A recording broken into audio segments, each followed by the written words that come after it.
across the galaxy. This is where conspiracy on the wild side meets the perspective of a lifetime. This is the Free Zone with your host, Freeman.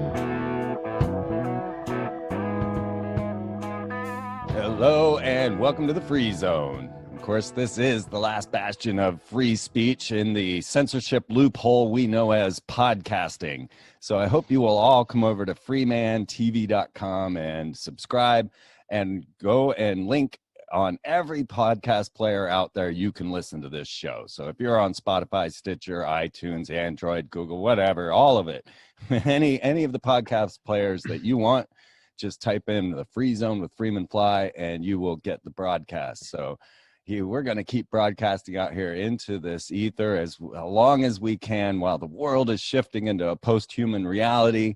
You are all dealing with a crazy madness. Nowhere do you stand. It seems we are all in quicksand. You know, Derek Chauvin looking at 40 years for a person that basically committed suicide on fentanyl.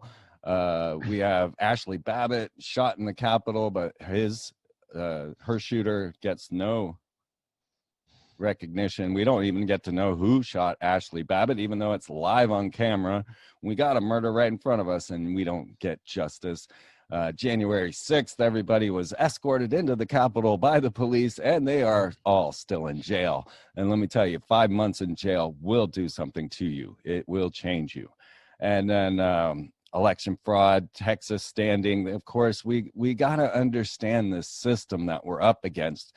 The loopholes, the true battle that we could fight within this system as they are coming at us thinking you are a sovereign citizen. I've warned you about this. I've told you to watch out for that word. I've shown you how this is all coming together, but I've never laid out for you the methodology of escaping this court system and getting out.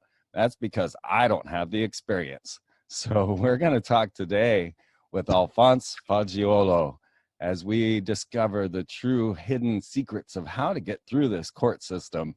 And if you want to visit his website, get all this information, it is iamhassenttometoyou.com. That is iamhassentmetoyou.com.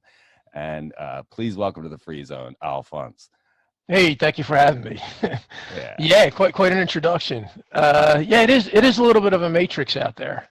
And I mean, really the most basic part of it is, and what it's really been put across to me, everyone they're all hung up on these, all capital name, they capitalize your name. And so like the free man on the land type. Yes. Everybody's hung up on this. And I'm trying to get a lot of people to break away from that because that's not where your remedy's at. I mean, I know a couple gentlemen that have gotten multi-million-dollar settlements and they can't even get in court. Okay. They don't get to court.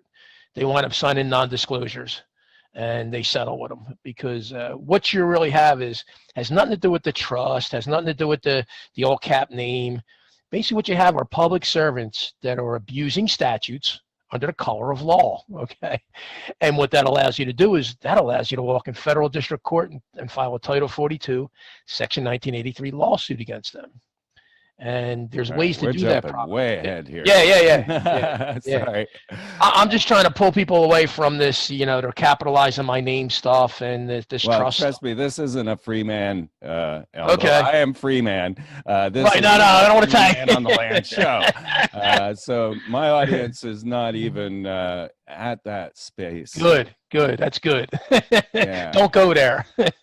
No, it seems a dangerous path. And then what happens once you've uncitizenized yourself, and how what happens to your children? There's a lot of questions as far as like pulling your children, not getting them birth certificates, hiding them out, and what's going to come.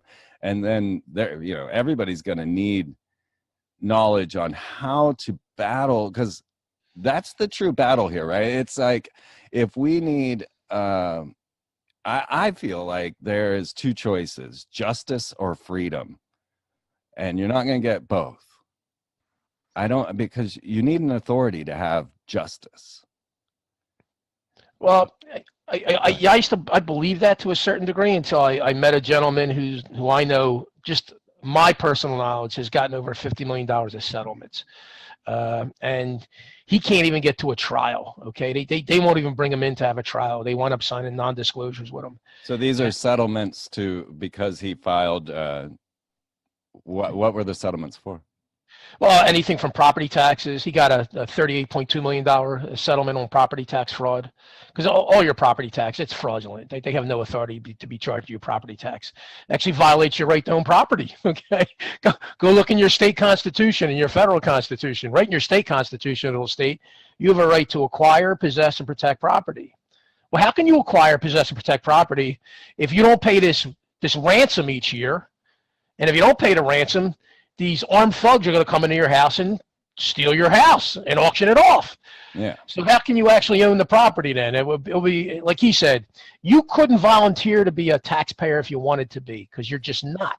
When you look at the definitions of taxpayers and all, and these are all corporate terms, okay? And you're not unless you have a business license that you've applied for, or you're a corporation with a charter, you're not a taxpayer. Okay, and like he said, they couldn't even put your property. The legislature in your state couldn't put your property on the tax rolls if they wanted to, because it would violate the Constitution, your right to own property, be a total violation.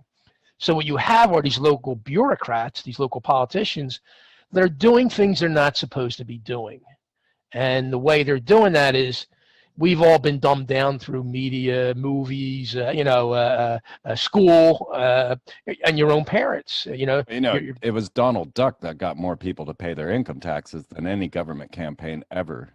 Yeah, and that's all sort of everything you see is. Just look at the last couple of years. How many pandemic movies have you seen come out in the last couple of years? Okay. Wasn't there a ton of them? Yeah. It's almost like it was this is what you do during a pandemic. You just follow the government, you do everything they say. It's almost like they're rolling this out to get people used to what's going to come here. What's next? You don't say. Yeah, predictive programming, and so that really a lot of what's happening, whether it's traffic stops, mass violations, or it's pretty much you have public servants that are abusing corporate statutes, and they're doing it to extort money from you. And when they're doing that, they're violating your rights. Let me share a personal story. Sure. Sure. I've been in court more than I want to admit. But my last court appearance, which was a long time ago, I was moving my vehicle without my seatbelt on. And I was just moving it down the block because I had to park it in the street and I had to move it every couple of weeks. You criminal. Yeah, I know. And, well, this car did not have insurance on it, right? Because it wasn't driven. And I got pulled over moving it down the block because I didn't have a seatbelt on, and then I got charged for not having insurance. So all of a sudden, I'm in court. I'm actually jailed for this offense, but they don't put you in jail. You just get fingerprinted, and you're technically incarcerated. But as I sat there in the courtroom, this is what I found so fascinating, Alfonse, was every single person, including myself, didn't know what the heck the judge was saying or what they were telling us. These legalese just didn't, it's not our language. And so every single person in that courtroom looked to the prosecutor to get their answer to what the judge was asking them. And here's the problem with that. The prosecutor that was involved, even in your case, does he have any personal knowledge of anything that happened that day when you moved your car? Mm-mm. Okay, so right off the bat, even in the rules that they have, the rules of civil procedure, that's Rule 602 in most states, and it's Federal Rule 602, and it clearly states that a witness must have personal knowledge of a matter to testify to it. So I'm sure that prosecutor was testifying against people left and right in that court. Okay, he was offering what happened that day and what they did wrong, and he had no personal knowledge of anything. But I guarantee nobody in that court challenged him on that. Well, he didn't have to do anything. Everybody asked him what to do. And that's even worse. Like that's asking the abuser, what to do. Yeah, so yeah. Listen, how confused we are, right? Like sure. We walk into these courtrooms and we are terrified. We feel the authority of these, robed men standing around us. We walk through there. We have no idea what's going on with us and how to defeat, what's happening. And everybody, is afraid of these court systems. But I fear that if we really want to save humanity and especially America or the Republic, the only way is through the court system. Yeah, and believe it or not, I mean, listen, the courts are screwed up at certain places. Don't get me wrong. There are a lot of injustices being done in the courts, but I have personal firsthand knowledge that if you file your federal district, listen, anything that these locals are doing to you, your city, your borough, your county, you want to bring them up into the federal district court. You want to bring them up in the feds. You want to get out of the local. You want to get away from the local old boys network, okay? You want to get them into the federal district court where they have no friends. And when you put your paperwork together properly, they are not going to come in there and answer you, because it's a whole mess of liability that they step into. And God forbid if you beat them, and you will if your paperwork's proper, now you can go share your paperwork with everybody that they just did this to. And say it's a property tax matter where, you know, you bang them on property taxes and you get a judgment against them. Well, now they can't even come to you and say, hey, Freeman, we want to sign a non-disclosure. We'll give you X amount of dollars, but you got to sign this non-disclosure. You can't share your paperwork with anybody. Well, you beat them in court, that's out of their control. Now you can go around and go, you know what? I'm going to send this to everybody in the county, my paperwork. Everybody in the county can now do what I'm going to do and get their property off the tax rolls. So when you learn how to handle yourself that way, how to hold them accountable, that's where you're going to get remedy. So you can get remedy in the courts. You're going to get most likely railroaded in the local courts. These little traffic courts, these little municipal courts, you're going to get railroaded. But one of the things you could hold on to right away when this stuff happens to you is, let's talk about a standard legal process, okay? Now, you said you were moving your car, okay? And the guy stopped you, whatever. The cop stopped you. You created an incredible crime. You moved your car without insurance or whatever. Okay. So you have to understand who the cop is, first of all. He's a private employee of that municipal corporation. I don't know what city or town you were in. So whatever, but I'm sure he was that township officer, like an Aston Township officer or Ridley Park officer. So he's a private employee of that municipal corporation. All right. Now think about it. How did a municipal corporation get to hire some guy, give him a fancy uniform, a title, and a gun? And how did he get rights to turn around and supersede your unalienable rights? He can't, can he? I wouldn't think so. All right. There's only two ways he's supposed to be interacting with you. Okay. If there's a signed warrant for your arrest from a judge, okay, somebody's got to go before a judge and say, hey, Freeman, this guy, he's destroying people's houses at night. He's running around throwing bricks through people's windows, and I know it. So they would swear an oath or affirmation that you're running around throwing bricks through people's windows, and the judge would sign a warrant for your arrest. Okay, if he believes somebody's got to do that under oath or affirmation, though, an affiant. Somebody's got to swear under oath or affirmation that you're running around throwing bricks to people's houses through windows. So they'd swear under oath or affirmation. That would be the underpinning for the warrant. The judge would look at that and decide on the credibility of the oath or affirmation and say, yep, I think this is probably true. I'm going to sign a warrant for Freeman's arrest. So then the cop comes out and picks you up. Okay, that's one way they can pick you up, is with a warrant. The second is called probable cause. Probable cause is a crime. It's not a code infraction, moving your car without insurance or whatever, or going through a stop sign or going through a red light. Probable cause is a crime. And to think of it this way, if a cop see me run a stop sign at my corner and he was like a couple blocks away, and I got in my driveway before he could get to me and I got in my house, he couldn't come in my house to get me, okay? He'd have to go to the judge and try and get a warrant, but the judge would laugh at him. He'd never give him a warrant. Well, what did this guy do? He ran a stop sign. I can't give you a warrant for a stop sign. That's not a crime. It's a code infraction. These are code violations. Crimes are when you cause harm or damage to somebody. So me going through that stop sign didn't cause harm or damage to anybody, okay? I violated one of their codes. And first of all, the cop, he's actually acting like a litigator on the side of the road. He's determining, number one, that he has jurisdiction over me. Remember I said he's a private employee of a municipal corporation. How did a private employee of a municipal corporation get jurisdiction over me? Because not even courts get jurisdiction over you right away. They've got to work at it. So if the courts don't have jurisdiction, how did this guy with a uniform and a gun suddenly get jurisdiction to decide he could stop my car, pull me over. He doesn't have that, okay? And number two, he's also acting like a litigator because he's claiming that these codes, these driving codes apply to you. Well, he's a member of the executive branch. He can only execute orders. Judge issues a warrant, he goes out and picks you up. All right? Whatever orders are issued to him, he can do based on the orders issued to him. But when he's out there making a decision that he could stop you, now he's making decisions that he's got jurisdiction over you, and he's making decisions that he has, that the codes that he's citing apply to you. Well, these are legal determinations that he's not qualified to make. That's why I shouldn't be stopping you for this stuff, okay? And this is the kind of stuff you challenge when you, when you go into court for different things. I mean, I had a traffic stop in media, and it was a dumb thing. My registration, they wouldn't give me the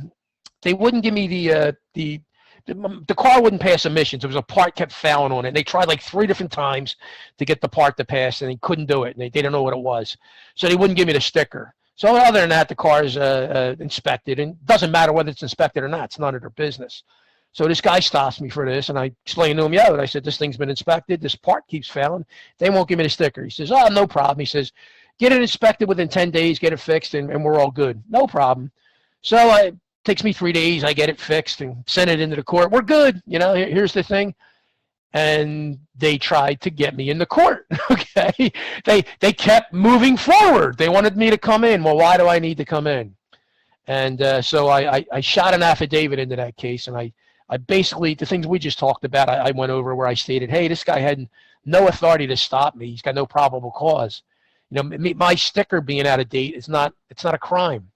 I'm not damaging or harming anybody by my sticker being out of date.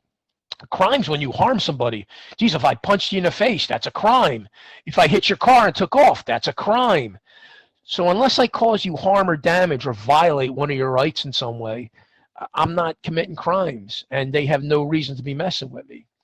And so I threw an affidavit into this matter, and it went away for about 4 months. And lo and behold, the judge picks this matter up. Now, the judge, who's supposed to be the impartial third-party trier of facts, decides he's going to move the case against me, okay? Out of nowhere, a judge is going to move it against me.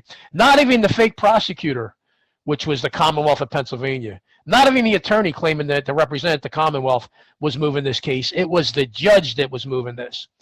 So that got him another affidavit. It got him a claim of $100,000 I filed against him. And there's a reason I do that. We'll go into that. And I also filed a mail fraud complaint against him and a judicial complaint against him.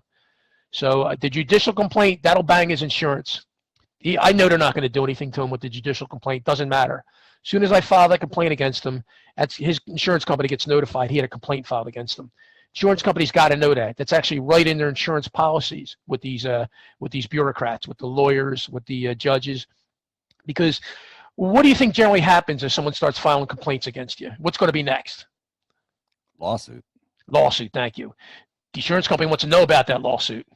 They don't want this to get out of hand where, Jesus, this guy filed 10 complaints against you. You didn't tell us? So they want to know what's going on. So just by me filing that judicial complaint, I put a black mark on his record because he was a magistrate. He wasn't even a judge. He was a local magistrate, local judge, administrative judge. And I know I dinged his insurance. I rang his insurance bell. So his rates are probably going to go up. And that happened about 5 months ago, and I haven't heard back from these people. And in the paperwork that they sent, we're going to arrest you if you don't show up, all these threats, And I said, hey, you know what? I said, look at this threat here. If I don't show up to your hearing, you're going to arrest me. I said, well, right off the bat, that's assault that's assault with threat and battery. In other words, and you're threatening to kidnap me, right? And the funny thing is, when you look in your state, my understanding, and Pennsylvania comes right out and tells you, Pennsylvania states every court of Pennsylvania is a court of record, and it'll actually state that proceeds according to the common law. Oh, they come right out and tell you. And guess what? Your state probably has it, and most every other state has it too.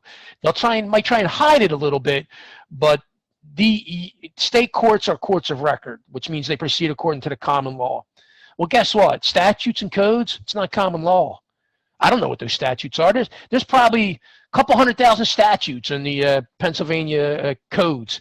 I don't follow them. I can't follow. Like, I would wake up every day and go, let me see what the pinheads in Harrisburg did today, so I know how to live my life. You know, let me see what they did. No, we don't live our life that way, and you're not obligated to live your life that way. Unless you damage or harm somebody, they can keep their codes. I don't care about their codes, you know. And that they're one of the things you do is you challenge everything, like you were talking about in that traffic court. I guarantee no one in there asked, excuse me, what evidence do you have that you have subject matter jurisdiction in this matter, or you have personal jurisdiction of me? Because every court needs two types of jurisdiction to proceed. So in that traffic court you were in, that court needs both personal jurisdiction, which means jurisdiction of you, the person, the man, and they need subject matter jurisdiction, that they can hear that matter, that particular matter. Just because they can hear a certain type of matter doesn't mean they can hear your matter. So just because they can hear traffic matters doesn't mean they can hear your traffic matter. Every matter is separate because there's different facts and elements in every matter. So depending on how you present it, that court, even though they could hear traffic matters, they may not be able to hear your traffic matter by the way you present it to the court. So when someone sends you something like that or tries to get you in a traffic court, guess what most of these states consider traffic court? Do you think, now you would think, you tell me, do you think it'd be considered civil matter or a criminal matter? Civil.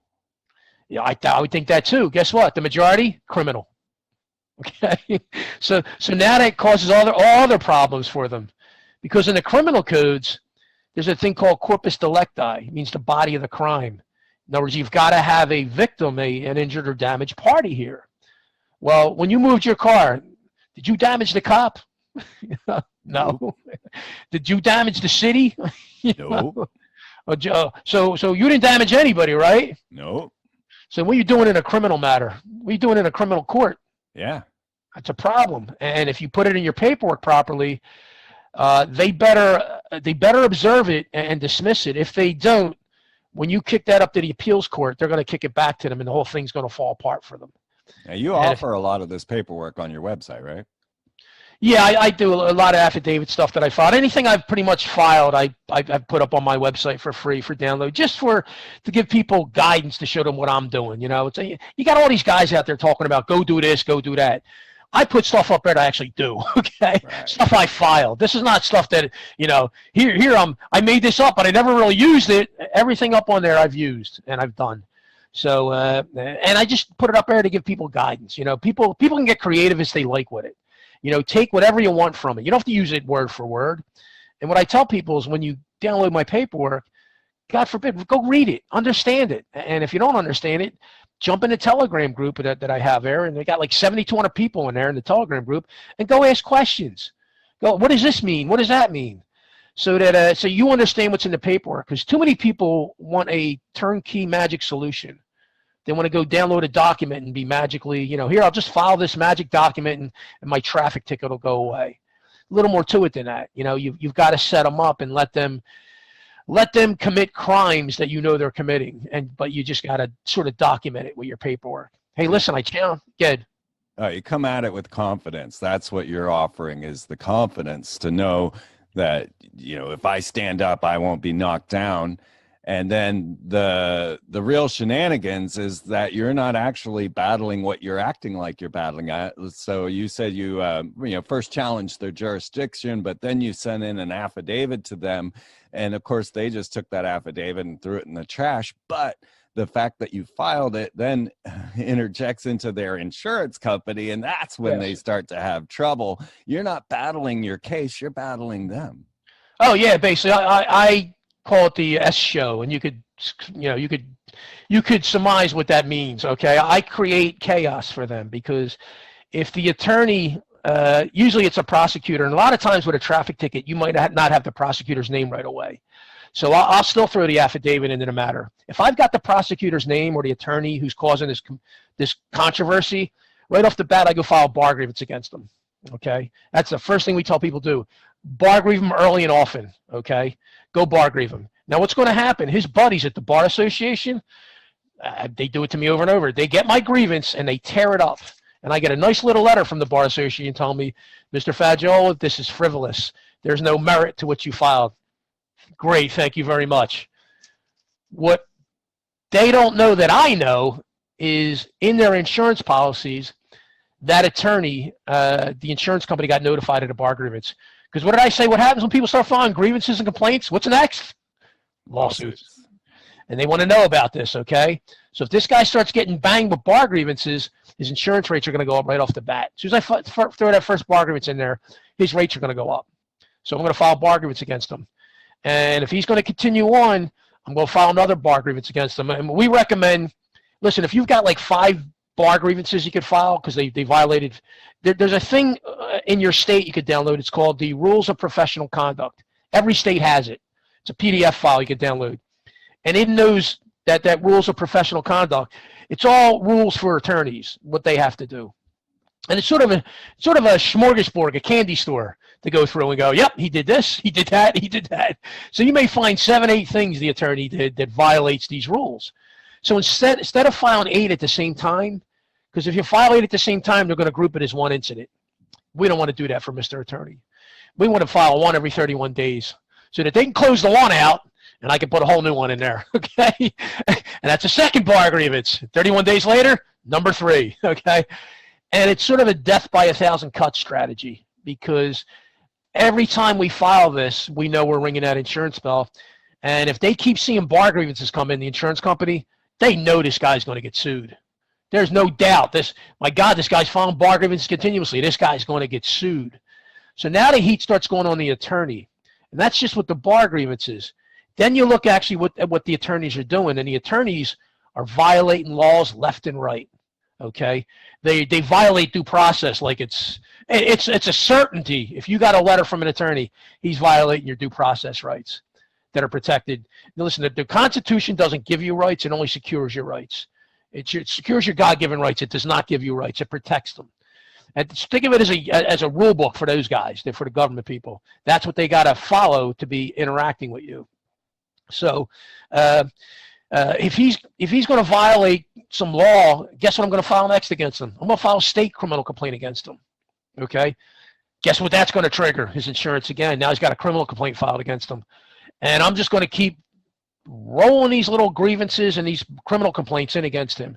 And then I file a federal criminal complaint against him with the FBI, the special agent in charge of your local area. In your local area, they will give you the name of the special agent in charge of the FBI. So you get his name or her name, and you file, go look at your Title 18 criminal codes up there, and there's many of them.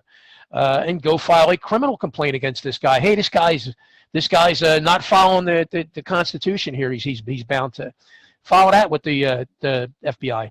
Now, are they going to do anything to them with these state and federal criminal complaints? Probably not, okay? But that's not the motive for filing them. The motive for filing them is this guy's suddenly not worried about you with your ticket for moving your car. He's not worried about his insurance going up because you're filing bar grievances against him. You're filing state criminal complaints against him. You're filing federal criminal complaints against him. You're setting him up for a huge lawsuit is what you're doing, all right? And his insurance company knows it. So now pressure starts going on that attorney and the people that are trying to move this, even judges I've done this to where they start to look at it and they go, this guy's a pain in the rear end. This guy's dangerous. Because over you moving their car, you can make an attorney lose his insurance. He can't be an attorney no more. You know, he's done. So now it becomes not about you moving your car. It becomes about him and what he's doing, okay? And this is how we approach things, basically, early on.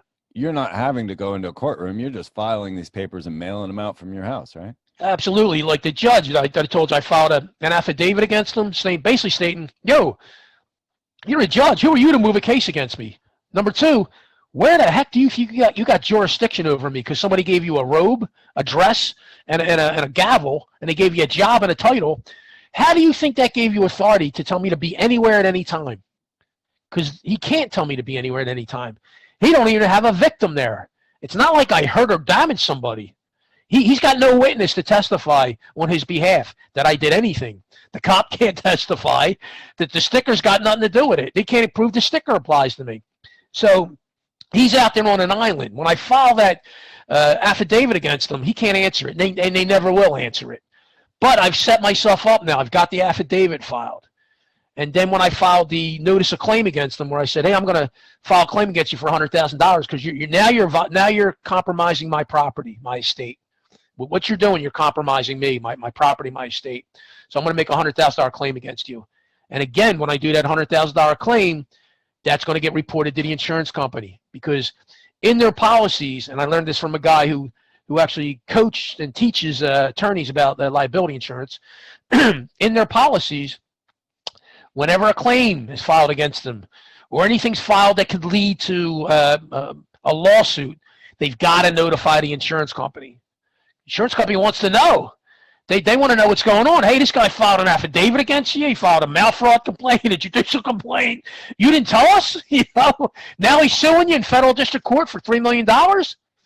They want to know. So when I filed that criminal complaint, I filed that notice of claim against that judge, he had to turn around and tell his insurance company he's had a claim filed against him because it could lead to litigation. He knows it could lead to litigation. So now I'm ringing his insurance bill. Now he's got to decide how much he wants to mess with me, because his problem now comes down to, if he pulls me in that court, well, now we're going to deal with my affidavit, because an affidavit is still hearsay. Okay, it's an out of court. Think of it as out of court testimony. Okay, it's out of court testimony, but it's me saying, hey, listen, everything I wrote down on this piece of paper here, I'll come in there and swear under penalty of perjury that I'll take responsibility for everything on this paper. I'll go to jail for everything on this paper. That's how much I believe in it. So if he pulls me into that court, now we got to deal with my affidavit. Who's going to answer my affidavit? He can't. The cop can't.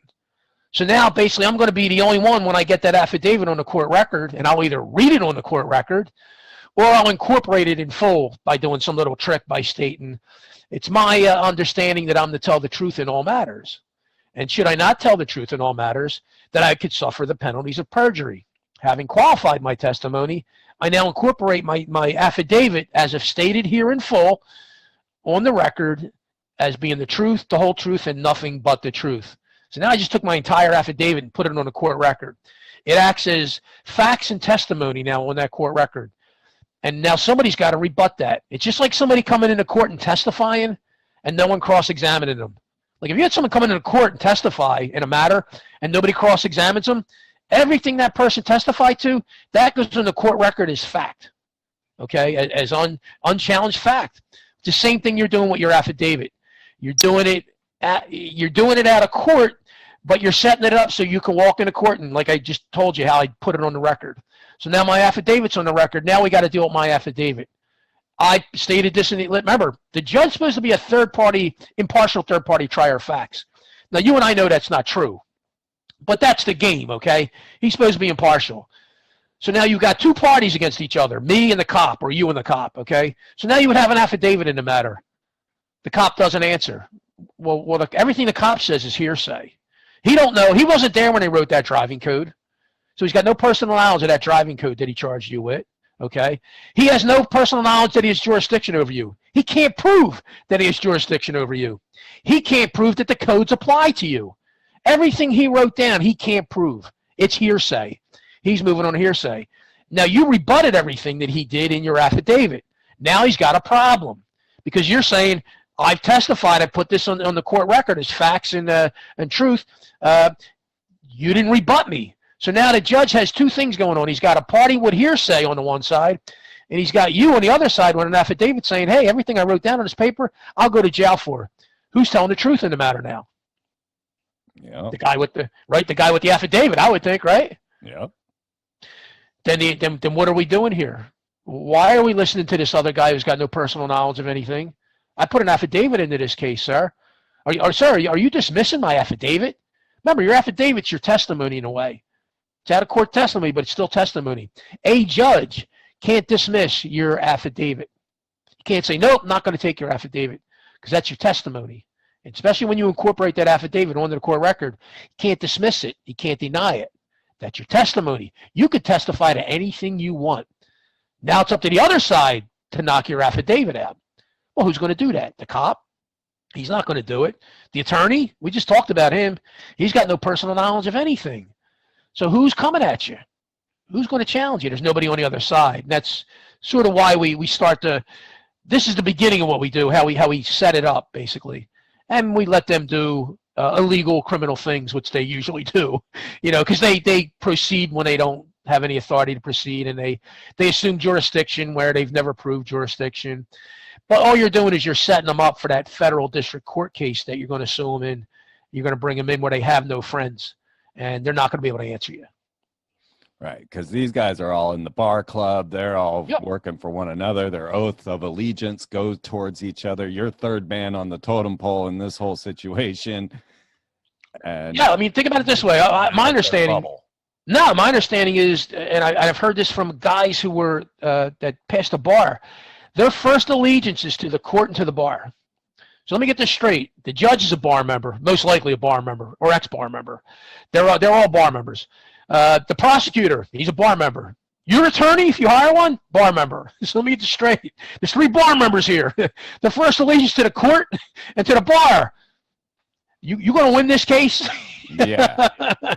No, you're done. Okay, and this is why they want to attach a public defender to you, or they want you to get an attorney. Yeah. Hey, we'll give you an attorney for free. Yeah, they want to rope you in. Absolutely, without question, man. So, in all of this, well, I have 2 questions going in my brain. One was, I guess, did you manage to get out of your housing taxes, and do you now own your property? I've got them lined up right now. There's weird things going on with mine. They didn't send me the last round of tax bills. I didn't get tax bills, but they still show the taxes being owed online. Right. But I've got 3 properties. It's odd that I didn't get one tax bill, either of the 3 properties. Huh. I set them up with affidavits already, told them that basically what you're doing is you guys are basically committing crimes. When I did it, what you do is, the way you set them up is you do a record request with them. And there's 2 things they need to have, and people don't understand this. To do any kind of assessment, a return first has to be filed. Freeman, did you ever file a return on your property? No. Neither did I. Okay. Guess who files returns on their property? Nobody. Businesses, that's it. Businesses, okay. Businesses. So you and I don't file returns on our property. So there's a little bit of a problem, because when you go read your tax code, your state tax code, you'll find a section where it says the taxpayer, and that's another problem. They can't never prove that you're a taxpayer. It's impossible for them to prove you're a taxpayer. But the taxpayer, even if you were a taxpayer, you'd have to file a return on your property in order for them to create an assessment. So you submit that into them, and they're going to state that they have no such record on file. They don't have anywhere. Great, thank you very much. Then the second thing you ask for is the actual assessment.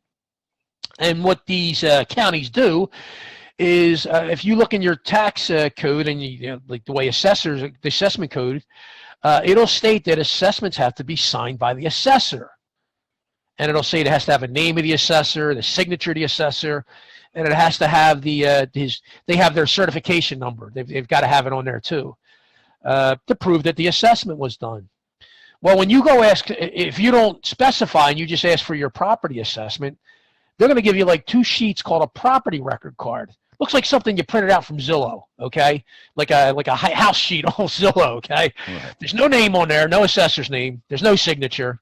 There's no certification number for the assessor. It's just like like I said, it just looks just like a Zillow printout. So that's not an assessment, because assessment's got to be signed. And there's actually, like I found in Pennsylvania code, where it states that the assessments have to be signed.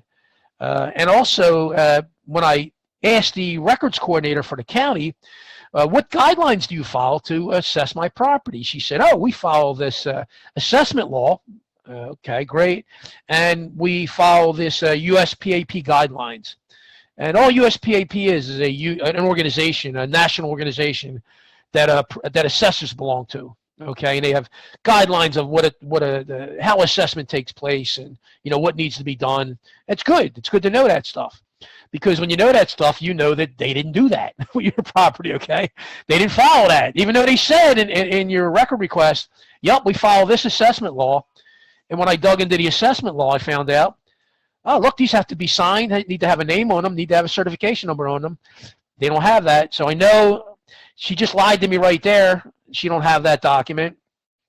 And She told me they follow USPAP guidelines. So I wrote the coordinator to USPAP. I just gave her a little email and said, hey, when someone says an assessment is USPAP compliant, what exactly are they talking about? And she gave me a nice little list. This is what they mean when they say it's USPAP compliant. And I'm looking at the 2 sheets that the county gave me, and they don't have any of that stuff on there. So now I know they don't have a return filed on the property, which is required by the tax law, and they don't have a proper assessment.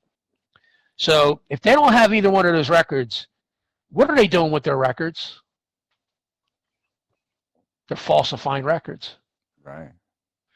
There's no other 2 ways about it. The law says you need to have these records. You don't got them. You don't have them. So yet you still got me on your assessment roll. How'd you do that? How do you have me on your tax assessment roll when you don't have the necessary records to get me on your assessment roll? Matter of fact, you can't even prove I'm a taxpayer. How in the world can they prove I'm a taxpayer? They can't. And when I got into a record request, it's one of the questions I asked, and I got the attorney so mad, their attorney so mad, that she actually made a mistake and she did something she wasn't supposed to do. She answered a question in a record request. You're not supposed to do that. And she stated, we usually don't answer questions in record requests, but the answer, Mr. Faggiolo, we follow Article 1, Section 8, like the Pennsylvania Constitution. And I went and read that, and it says, subjects of taxation. So my next obvious question was, what evidence do you have that I'm a subject of taxation? And she went silent, okay? Because she had to go silent, because there's nothing she could bring forward to say, my physical location makes me a subject of taxation. There's no way. I mean, they're operating under Commonwealth. The Constitution, your state constitution and the federal constitution, are not binding to you and me. We're not signatories to them, and we're not a party to them. We didn't create those. They're written for our benefit, to protect our God-given rights from those that can call themselves government. So they're written for our benefit, but they don't create duties and obligations upon you and me. So they can't go into the Constitution and claim that it gave them some right to do something to me and you, because we're not signatories to it. You know, it has nothing to do with us. And this is where, when you start putting stuff like that in affidavits, they get tripped up, because they know they can't walk into court and prove that that Commonwealth of Pennsylvania Constitution applies to me. It's their opinion. My physical location does not make a document apply to me. Think about this, Freeman. If I could write something down on a piece of paper and make it apply to you, wouldn't you be my property? Yes. You'd have to be, right? I'm magic, man. I just write stuff down on papers and I make it apply to you. Well, you and I know that's not true, because there's this little thing called Amendment 13. That, indentured servitude and slavery are illegal, okay? And we don't have indentured servitude and slavery. So I can't write something down on a piece of paper and make it apply to you. So the only other way I can make something apply to you is by way of a contract. You got to agree to it. And contracts, there's elements to contracts. 5 basic elements to a contract. I got to make you an offer. You've got to accept my offer. We've got to have consideration. You've got to give me something of value, and I got to be returning something to you of value. We need to have a meeting of the minds. Meeting of the minds also means full disclosure. I can't be hiding something from you in this contract. Say I said, hey, Freeman, I'll paint your fence for $500. And you say, all right, Alfonse, I'll take that. So I offered you, you accepted, and the consideration's there because it's my labor for your money, for your $500. But say I didn't disclose to you that I got this bad batch of paint. All right, this stuff's probably going to wash off after a couple of rains, okay? And I don't disclose that to you, and I paint your fence. Did we ever have a contract, me and you? Well, you got me on that. I mean, is it a verbal contract?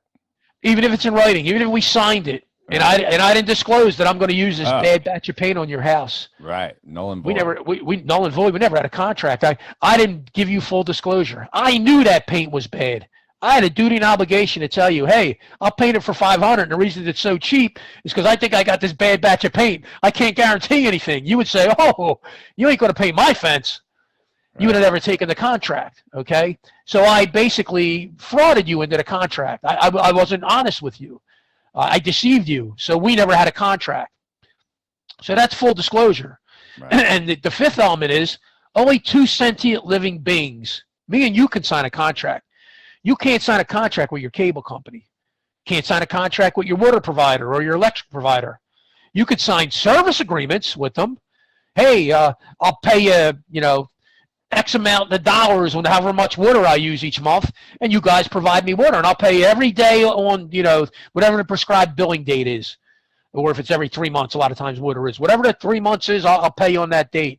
So that's a service agreement you have with them. That's not a contract. So a lot of people are confused over their driver's license they think are contracts, and other things they think are contracts. Unless there's somebody on the other side, a man or woman that signed that document, you don't have a contract. Okay? And you can't have a unilateral agreement, meaning like the driving, the license. People think that that's a contract. When you sign your license, did anybody else sign the other side of your license? No. Okay, so it's not a contract then. So then, if it's not a contract, that would be considered what they call a unilateral contract. And unilateral contracts are not binding. In other words, you're the only one that signed it. You're the uni. You signed it, okay? Right. So then, couldn't you rescind your signature on a unilateral contract anytime you wanted to? I would think so. Sure. Say you sign a contract with you, a unilateral contract. You didn't sign the other side. They said, hey, Freeman, every week I'll cut your grass for free. Okay? So then I say, you know what? I'm tired of cutting Freeman's grass. I'm just going to rescind my signature. Can you do anything about that? No. No, because I never had an agreement with you, right? It was unilateral. I pledged it myself. You never agreed to anything, and you never offered me anything in value of return.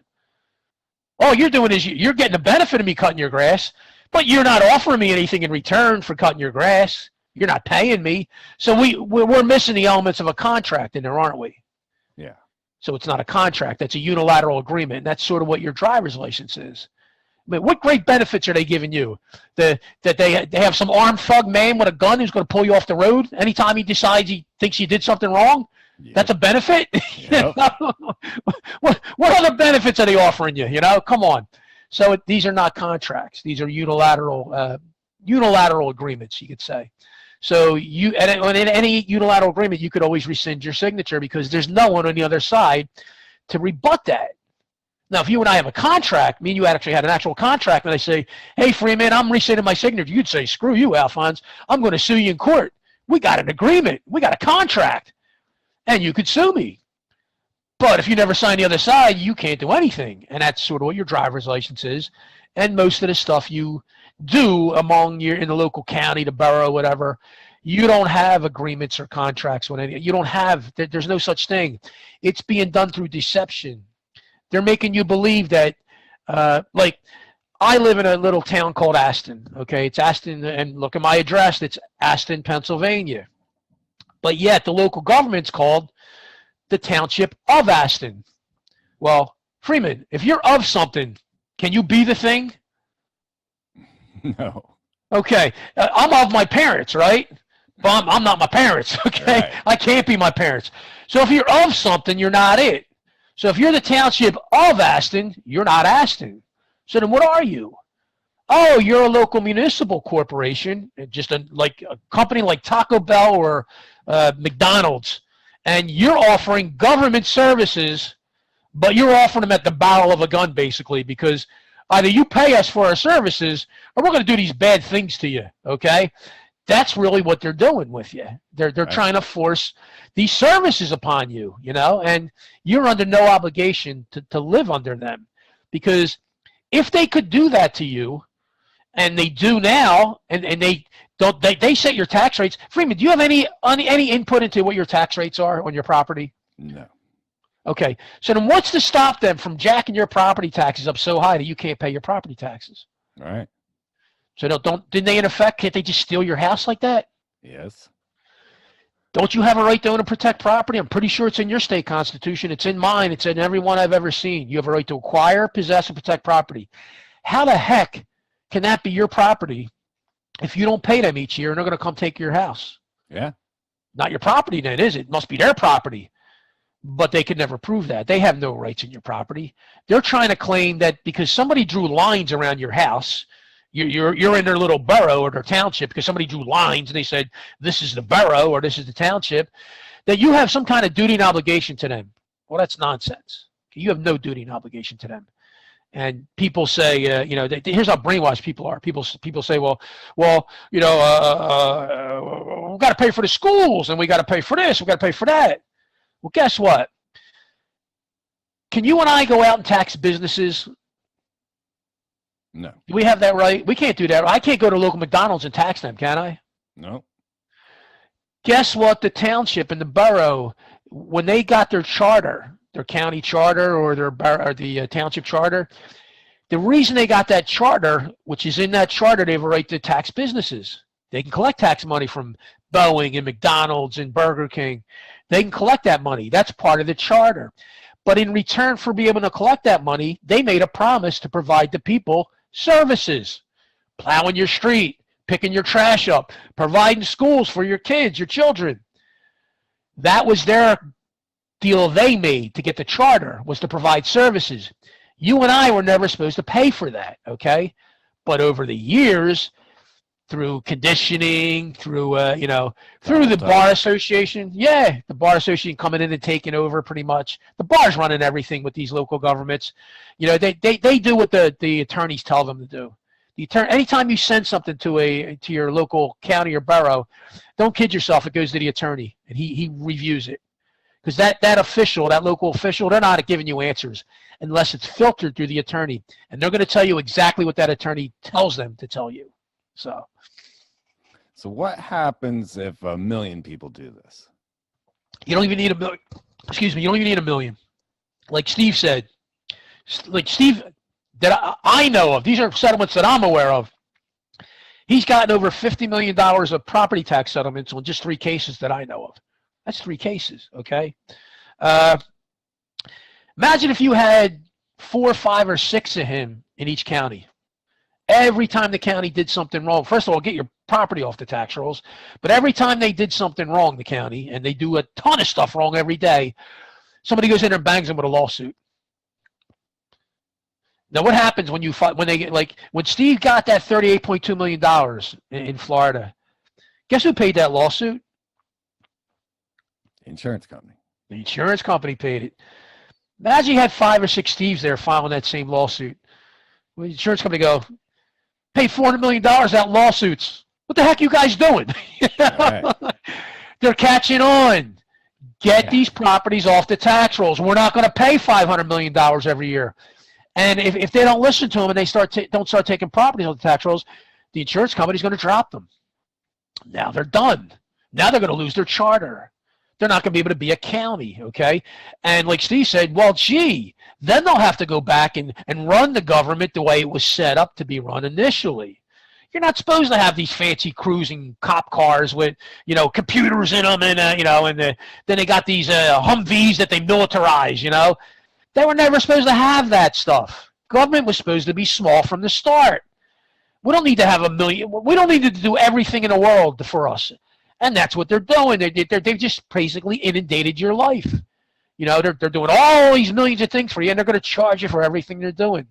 So if we had 5 or 6 of Steves in these different counties, or guys like me, because that's the road I'm going down, and you asked me about my property stuff, so technically I'm still on the rolls, but they didn't send me tax bills, and they are going to get sued in federal district court. I got them lined up. And I actually just sent them, yesterday I just sent them, like Steve said, about 3 or 4 months out when you're going to bring them in, you file another record request. Same record request I just told you about, Freeman. Hey, give me the returns it says you're supposed to have under Title 72. They're going to step right back. Nope, we don't have it. We don't have no such record. Hey, give me the signed assessment you're supposed to have as it states here under Title 72. Nope, we don't have that. So that becomes the basis for my lawsuit when I go in federal district court. I say, hey, according to statute, they're supposed to have this, this, and this. I sent record requests in twice to these people asking for the necessary required documents that they're supposed to retain. They don't have them. That leads me to believe, and I know, that they must be falsifying records because otherwise they can't have my property on their tax roll because they don't have the proper records. So if my property's on the tax roll, well, then they're falsifying records. So now they got to answer that. How do they walk in court and explain how the law says you're supposed to have returns and you're supposed to have signed assessments, and they don't have those things? What defense do they have? Yes. They're done, okay? And what happens if they don't settle with me and they let me go to court and I thump them? Now I could turn around and take my lawsuit and go, hey, everybody in Delaware County, here's a gift for you. Here you go. Put your name on it. Go in there and file against. You'd bring the county down, wouldn't you? Yes. Wow. So you don't need millions. You need 4, 5, or 6 in each county just to kick up a little storm like the stuff we do, to actually go through and sue them. And to tell people, your listeners, your remedy's not in your state courts. They're going to railroad you and look at you like you got 2 heads for reading this tax stuff, okay? They're not going to do anything to the state people. If you have a problem with the state people, you go to the feds. If you have a problem with the feds, you bring them in the state, okay? You bring them opposite. So if you have a problem with your property tax stuff, you bring it into the federal district court, all right? And you make them answer you up there. And when you put your pleading together properly, like we just discussed, hey, the law says you're supposed to have these documents. You don't have them. How are you doing what you're doing? Because now you're going to spark the judge and a jury full of homeowners wondering, what the hell have I been paying property taxes for all my life? Yeah. They don't want that information out there. So they're going to most likely come to you and go, hey, Freeman, we want to have a, they call it not a conference, a negotiation, a mediation. They file for mediation, okay? Before they have a certain amount of time to answer, and before that they'll file for mediation. And they'll bring you in and they'll fill you out. Like Steve said, when he got the 38.2, he helped the guy. But he helped Steve Emerson. He's in Florida. He's pretty much, when you hear about these guys, all these, I know there's all kinds of these legal gurus running around. Listen, there's Steve and there's everybody else, okay? All right. There's no one near him. It's not even close. So they called him in, and his friend who he helped file the action for, and he had actually he coached the other guy how to litigate it because they couldn't use an attorney. They had to do it themselves. And when they got him in there, Steve said they knew that I wasn't an attorney and I couldn't litigate this thing, so they wanted to find out if they could get me out of the picture. Was the other guy able to do this? Was he able to come in court and actually litigate what's on that paper? And it lasted about 5 days. He said about 5 hours a day. 5 days this went on. They interviewed him, and the offer started, I think, like $800,000. Then it went to a couple million, and by the end of the week, it went up to $38.2 million. And Steve said, had he waited another day, he said, I'm pretty sure we would have got 50, because he thinks that was the number where they were tapped out to get, because the suit was for $400 million that he had filed. Okay, so they were taking a big chance. Did he want to pay 50, or do they want to pay 400? And if they paid the 400, oh my God, now the paperwork can get put out to everybody in the county. They could use it. So they couldn't let that happen. So they had to sign a non-disclosure with him. And he took can't blame the guy. He took $38.2 million, God bless him. Yes. And, don't have to worry about property. And he doesn't have to pay his taxes or property taxes, right? Oh, it gets better than that. And guess what? Here's what they did with this guy. I'll tell you how horrific they were. They pulled him out of his house. They arrested him. They had a neighbor coax him out of the house. They told the neighbor, we're going to have to go in there and get him. He's going to get hurt. So the neighbor set him up and coaxed him into coming out of his house. When he came out of his house, they tackled him, okay? They arrested him. The title holder to the house, they arrested him, okay? His animals died within a week. All his animals died within a week, okay? Now, is this during the situation or after he got the money? No, this first when it started. This is how it started, okay? And Steve said, I think they euthanized the animals. They killed the animals, okay? They sold the house. He was out of the house for 2 years, okay? He was living in his mom's basement. He was depressed as hell. How can you not be? Lost everything he had. Everything he owned was gone. Every material thing he had was gone. They took it. Sold the house, took everything he had. He had nothing. And Steve contacted me, said, hey, listen, I think we could do something with this. And he said, nah, it's over, Steve. They took it. It's done. And he said, nah, listen, I'm going to send you some paperwork. So Steve sent over some paperwork, and the guy read through the paperwork, and he called Steve, and he said, you think we got a shot? Steve said, yeah. I said, I think we could do something here. So Steve wrote up a $400 million suit, okay? Now when they got the settlement, I just told you the horrific things they did to him. They beat him up, pulled him out of his own house, killed his animals. Steve said, listen, after what you guys did, I want all the meters taken off the house. Every meter taken off that house. Gas meter, electric meter, water meter, off. Nobody walks on that property ever again. He gets free utilities for life. No way. They agreed to it. They agreed to it. Wow. Man. Well, folks, it's Alfonse Faggiolo bringing to you the true secrets of inside the courtroom and how to battle these monsters. And we're all going to need this because we have reached a place in humanity where everyone is asking, Big Brother, may I? It's an amazing time right now where it took Donald Duck to get everybody to pay their income taxes back in the 30s, right?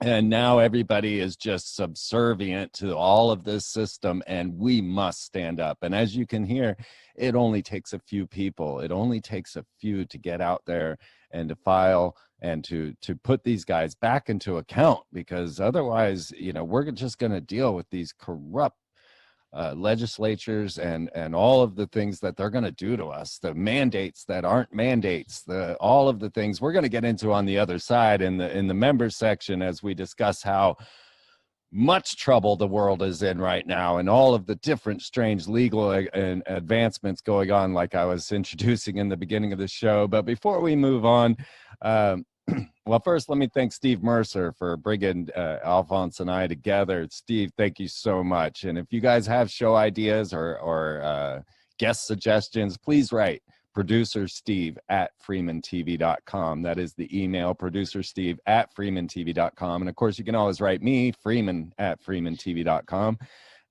Keep this thing going. Come over to freemantv.com and subscribe. Keep this information going out and realize that it's on every podcast player out there. But come to freemantv.com to get all the links and to get deep into the shows. We've been talking about this stuff for so long. You want to dig deep into the website. But Alfonse, I want to make sure everybody knows where and what they can gain from you. Of course, has sent me to you.com is the website. Please tell people anything that you want to share at this point to promote. Yeah, there's a Telegram group I have up there. It's under my name, Alfonse Faggiolo, ALPHONSE, and then just Faggiolo, F like in Frank, AGGIOLO. It's about 7,300 people up there right now. It just keeps growing. When I first set it up, I thought maybe I had a 50, 100 at max in there, just to throw some law ideas around. And it just kept, every day it just kept growing and growing and growing. It's like a monster now. It just keeps getting bigger and bigger. Wow. But what's cool about it is we keep it on law. We don't go up there and post memes. We don't post news stories. We don't post vaccination stuff. Listen, the only time we talk about vaccination stuff is unless it's something involving you personally, where your employer's saying you got to get vaccinated to keep your job, or you got to get vaccinated to fly or something. Then we deal with the matter. We deal with that individual matter, but we keep the fluff out of there. Mm-hmm. And what's good is there's some really good people up there. There's a nurse up there. You can get a lot of medical information from her as far as how to challenge certain, like she's real good with patients' rights, how to see, visit your loved ones or whatever that are in care, and they're saying, oh, you got to get tested and do this, and you got to wear a mask. So she's real good with helping people through those kind of situations. Real good with giving advice on the HIPAA laws and what to do and what to ask. And then you got Brett Fountain, who's also a co-host with a guy named Randy Kelton. Randy's pretty much a legend, been around forever. They have a radio show called Rule Law Radio out of Texas. We'll talk about Randy in a minute too. But Brett's up there. Brett did 25 bar grievances 1 month, okay? Just to show you the effectiveness of bar grievances. He did 25 in 1 month, okay? Wow. Because we've seen lawyers disappear. We've seen cases disappear. Not saying it's going to happen all the time, but we've seen matters change drastically once those grievances start getting filed. Because now you're tapping people's insurance bonds, and they get worried. So it's a great resource, and you can go up there, and best place to get help probably is up on the Telegram group, and just ask, hey, I'm in this situation, and people recommend, hey, watch this or do this. And the website's good for the documents. You just have to register. It's free. I don't charge anybody anything. You register, and you can download as many documents as you want. And documents go anywhere from, staying out of court, that the court tells you got to get tested or you got to wear a mask to come into court. I got a document I used twice in that matter to knock that out, and they had to push the court case back. They couldn't force me to come into court and get tested. It's ridiculous claims. So we got all kinds of documents like that. And like I said, they're just an outline for you to get started. And you could put them together for your own situation. Make it match your own situation. And one of the things I do, and I know Steve says, don't even waste your time with these people, but I do it just because I want them to know there's no confusion as to who I am. I do what's called an affidavit of status. That's up on the site for free. You can download. Take you 5 or 10 minutes to update it with your information. Go get it notarized for $5. Because in any matter, when I write somebody, I always include that affidavit of status in there. Because I don't want them presuming. What's that? What's the status? Well, they're going to presume you are a resident of the Township of Aston. Right. Or you're a citizen of Township of Aston. Taxpayer. Yes, taxpayer of Aston, yes. They're going to presume that. So when you put that in your affidavit saying, hey, I'm not one of yours, and I'm not one of your taxpayers, and I'm not one of your residents, and oh, by the way, Township of Aston is a municipal corporation, and look, here's your Dun & Bradstreet number. You're a company. A company has no jurisdiction or authority over myself or my property. If they did, it would violate my property rights. First of all, violate my freedom, because I'd have some corporation telling me what to do. And if I'm paying them money each year, I would violate my right to own property. How can I own property if I got to pay some corporation money? And if I don't pay them, they're going to come take my property. I wouldn't own it then, okay? It would be opposite of the of ownership of property. Hey, if you don't pay me, doesn't that sound like ransom? Hey, pay us this money each year. We're going to come take your property. Oh, without a doubt. Yeah. It's ransom. All of it. Yes. So, folks, this is a method that we can find both freedom and justice. So I didn't think it existed, but now I realize that the truth is you're not going after your court case. You're not going after, you're going after the magistrate. You're going after the attorneys. You're going after the true criminals in this situation. So that's where we flip the script. That's how things change and might give us justice and freedom as the world is locking down. The iron fist with the velvet glove is closing around you. And the more that you ask, Mother, may I, the more you will suffer in all of this. We must challenge. We must stand up. And I know it takes a lot of courage to do what Alfonse does. But once you get in it, it becomes almost entertainment. It becomes a place where you are feeling powerful and a place that you feel courageous and confident. And so I'm so glad that he is offering you all that information at iamhassentmetoyou.com. And of course, we'll get the Telegram link right here in the show notes for you so that you can jump right in there. I get these questions to the lawyers, to the people. I mean, not the lawyers. Sorry. I didn't mean to insult you. To the people. How dare you? Yes, exactly. But yes, guys, use this. We are going to need it. And that's why I felt really that we needed this right now. We needed this information now because it is time. I mean, people are they are in jail for 5 months for walking into the velvet ropes at the Capitol, at the U.S. Capitol while being ushered in by police officers. I want to get into some of that on the other side, some of the other strange things going on, and pick Alfonse's brain on all of that. So thank you all so much, and I hope you'll come over to freemantv.com and subscribe. Lots of new subscribers coming all the time. It's great. Thank you guys so much because that keeps us going, and we will keep this censorship loophole open to get this information out to you. So we will see you next week.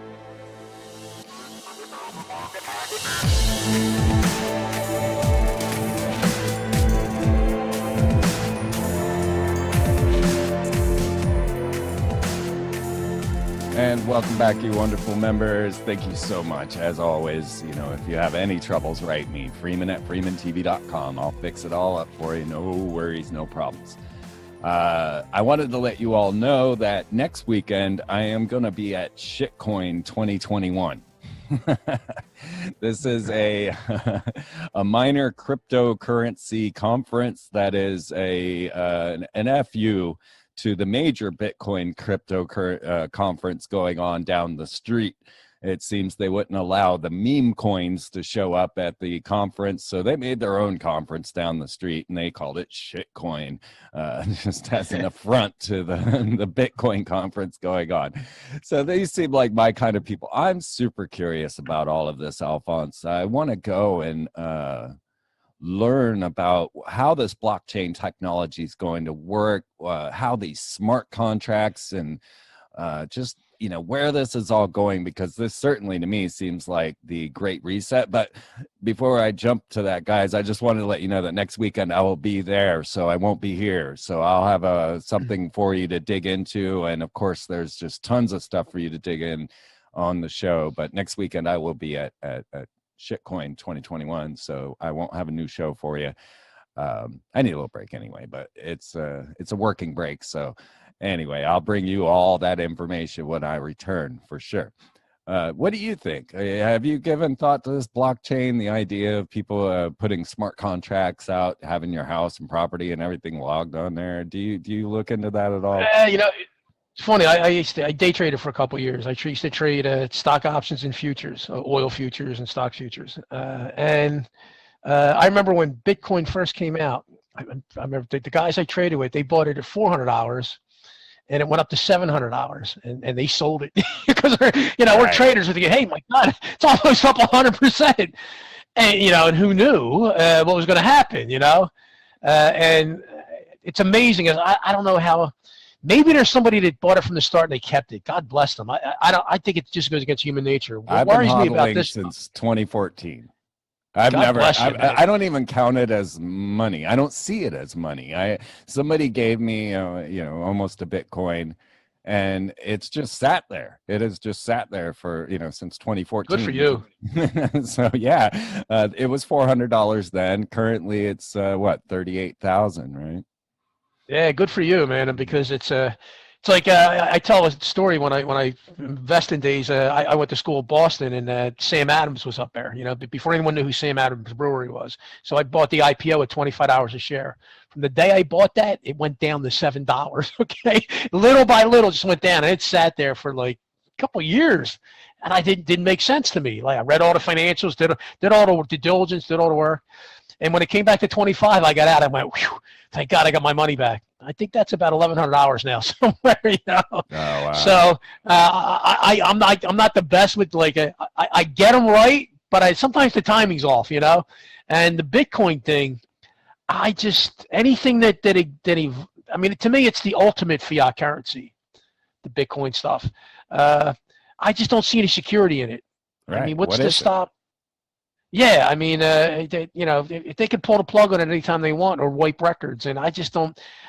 I tend to go with my cousin, we've been talking about this for years. We think there's going to be a reset too, but he jumped into gold, physical gold and silver.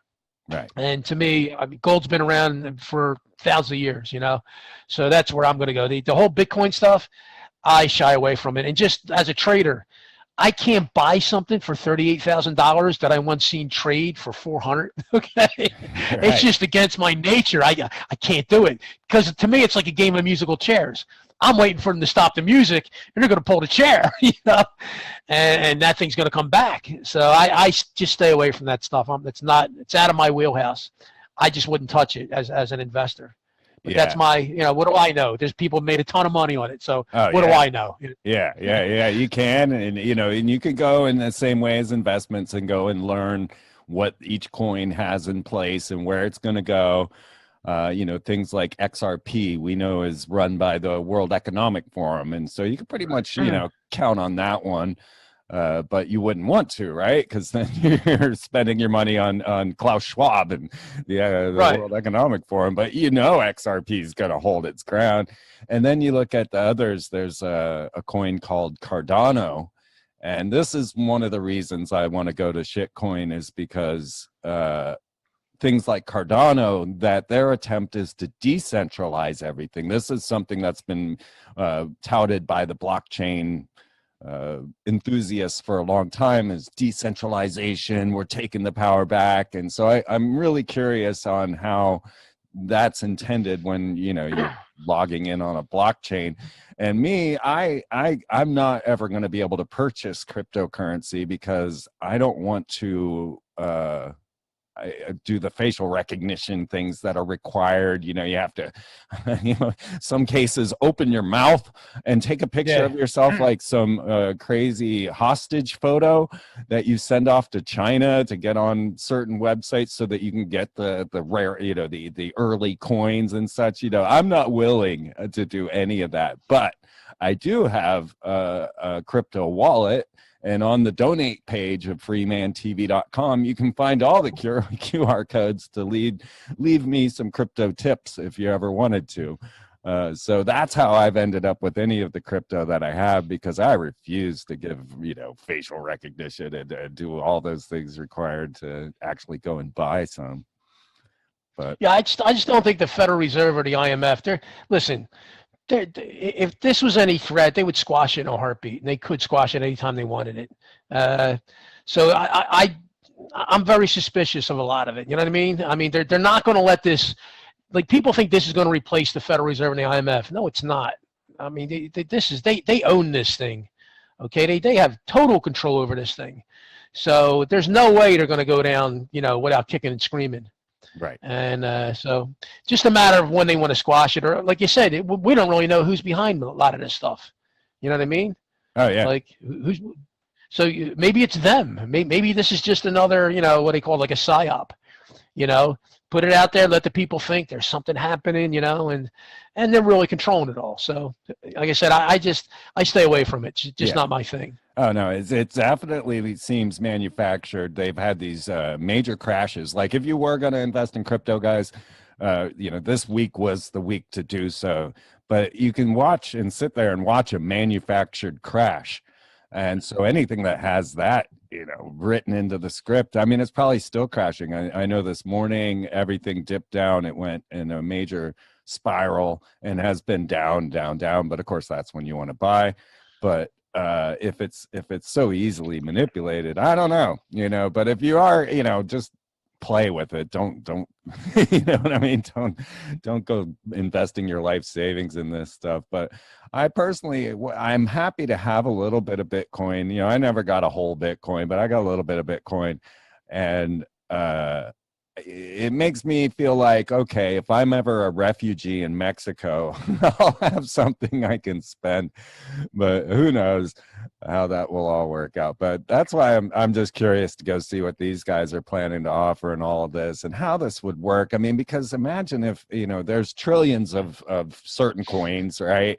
And then if that coin goes up, I mean, you know, the value on the coin is 0.0000007, you know, so you can buy a trillion of them for $50. But what happens if everybody suddenly becomes Bitcoin rich? You know, I don't know, because like you said, there's nothing to back it. But we don't need to stay on that topic. I was just curious what you thought on that. The other thing that I would be thinking about, I wonder if anyone can help those people still sitting in jail for walking into the U.S. Capitol escorted by police officers and are now charged with insurrection and criminal trespass. And, you know, do you have any thoughts about what happened January 6th? I mean, I try and stay out of the politics part of it. I used to be big into politics. My dad was big into politics, and I was big into politics. And I when I started seeing how this stuff really, what's going on, and then I realized the left-right paradigm is it's a fraud. There is no left-right paradigm. They're two sides of the same coin. You know, don't give me Republican versus Democrat or liberal versus conservative. They're all the same. Okay, they're living like the elite. Okay, they're living like the rich, basically. And listen, they're all being controlled by the central banks. You know, the money people control the politicians. They do what what the money people want them to do. So they're not out there for our benefit, though they're supposed to be. Government's supposed to be instituted for, guess what government was instituted for originally? Was to protect rights, to protect property rights. That's that's what government was supposed to be. And those people are about as far away from that as you can be. And like I said, I from talking to Steve and learning from Steve, and he said, listen, the way you're going to fix this is you're going to fix it one man or one woman at a time, one house at a time, one borough at a time, one city at a time, one state at a time. It has to be organic. Like you've got to first protect yourself before you could help anybody else. Right. And the people you're talking about in the Capitol, basically, what they do to us is they right away they put you as the defendant. They make you the defendant at something, and we fight. What we try and fight is being the defendant all the time. We never go on the offense. Rarely do we go on the offense.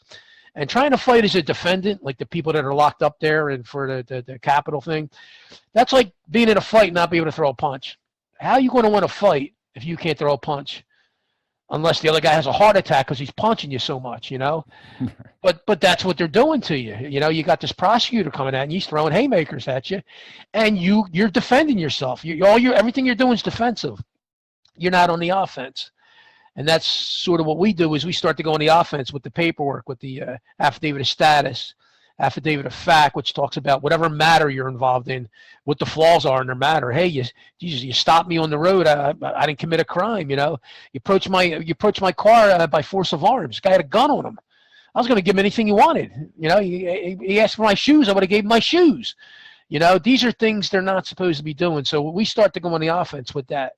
And then like the people in the Capitol there that are locked up, they got to get off of defense. And I guarantee everybody up there, them people locked up, what's the first thing they teach you to do when you get in trouble? Who do you go get? Go get an attorney.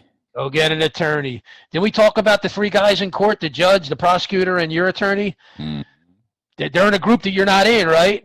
Yeah. Bar association. Are they looking out for your behalf? Hell no. Then why would you go get an attorney? They promulgate these things. They'll say to you, well, only fools have themselves for clients. Right. Really? Why do you think they tell you that? Because it's the complete opposite, okay? Because you don't want an attorney, but you got to understand what's going on. You know, you got to understand what you're doing. But when you get to a certain point where you understand the process, you definitely don't want an attorney, because then you can only speak through the attorney, okay? You know, you got an attorney and you're in court, you just can't speak. You got to talk to him and tell him what to say. And then there's no definite guarantee that he's going to say what you want him to say or put it across the way you would say it, because you're not allowed to talk in that court because he's your representative. Right. So this is why they want you to get attorneys, because they can control you. And I'm sure all those people that are in jail now for the Capitol thing, they've all got attorneys. Oh, I bet every one of them had an attorney bring them a document and say, here, sign this. Yes. And what the attorneys are going to do, they're going to string them along to get as much money out of them as they can. And then they're going to say, hey, Freeman, guess what? I got you this great deal. Yeah. Here's what I'm going to do for you. Yeah. Oh, and it's only going to cost you X amount of more dollars. You pay this fine, and then you go on parole, and you got to get this testing, and that's going to cost you money. But I got this great deal for you. I'm going to get you out, and that's what they're going to do with those people. Whereas if you turn around and sue them in federal district court, and you go on the offense, then now they have to answer to you, okay, for what they did. And right. So, but this is the problem: is it's too many people have been taught to be the defendant, and that when you get in trouble, you go get daddy attorney, you know, right. And he's going to make it better for you. And we all know that's a lie, and that's why we bang around the attorneys.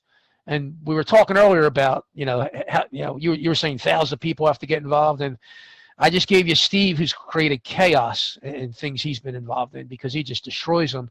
Then there's a gentleman named Randy Kelton out of Texas, and Randy's somewhat of a legend. He's been involved in this stuff for years, doing this stuff. And he was friends with a guy named Robert Fox, another guy I had a lot of respect for. Robert had unfortunately passed away, but Robert was real good with affidavits and challenging them. And he believed Robert beat the federal government 10 times in a row. And I don't think anybody's ever done that in their life, okay? And he beat him through affidavits. And You remember Texas dropped the mask mandate not long ago? Mhm. You remember that? Oh And yeah, like they were 20 other, protesting in the streets. well, 20 other states followed, right? Right Right. after that. Yeah. Well, it had nothing to do with the protest. Well, I meant they were knew protesting against it in the streets. Oh, I know. But do you have any inkling on, like, I know the backstory of why this happened. There's a gentleman named Randy Kelton. I told you he's got the radio show with Brett Fountain called the Roll Law Radio in Texas. Well, here's what happened with that whole matter. Randy wrote up a 150-page complaint against Governor Abbott. Okay. And listen, we don't do politics. I don't do Democrat versus Republican. I don't care about any of that stuff. But I'll use politics when it's to my advantage. And what Randy did is usually you file in Texas, you file your criminal complaints with the district attorney. Okay, so if you got criminal complaints to file against somebody, you file your state criminal complaints with the district attorney.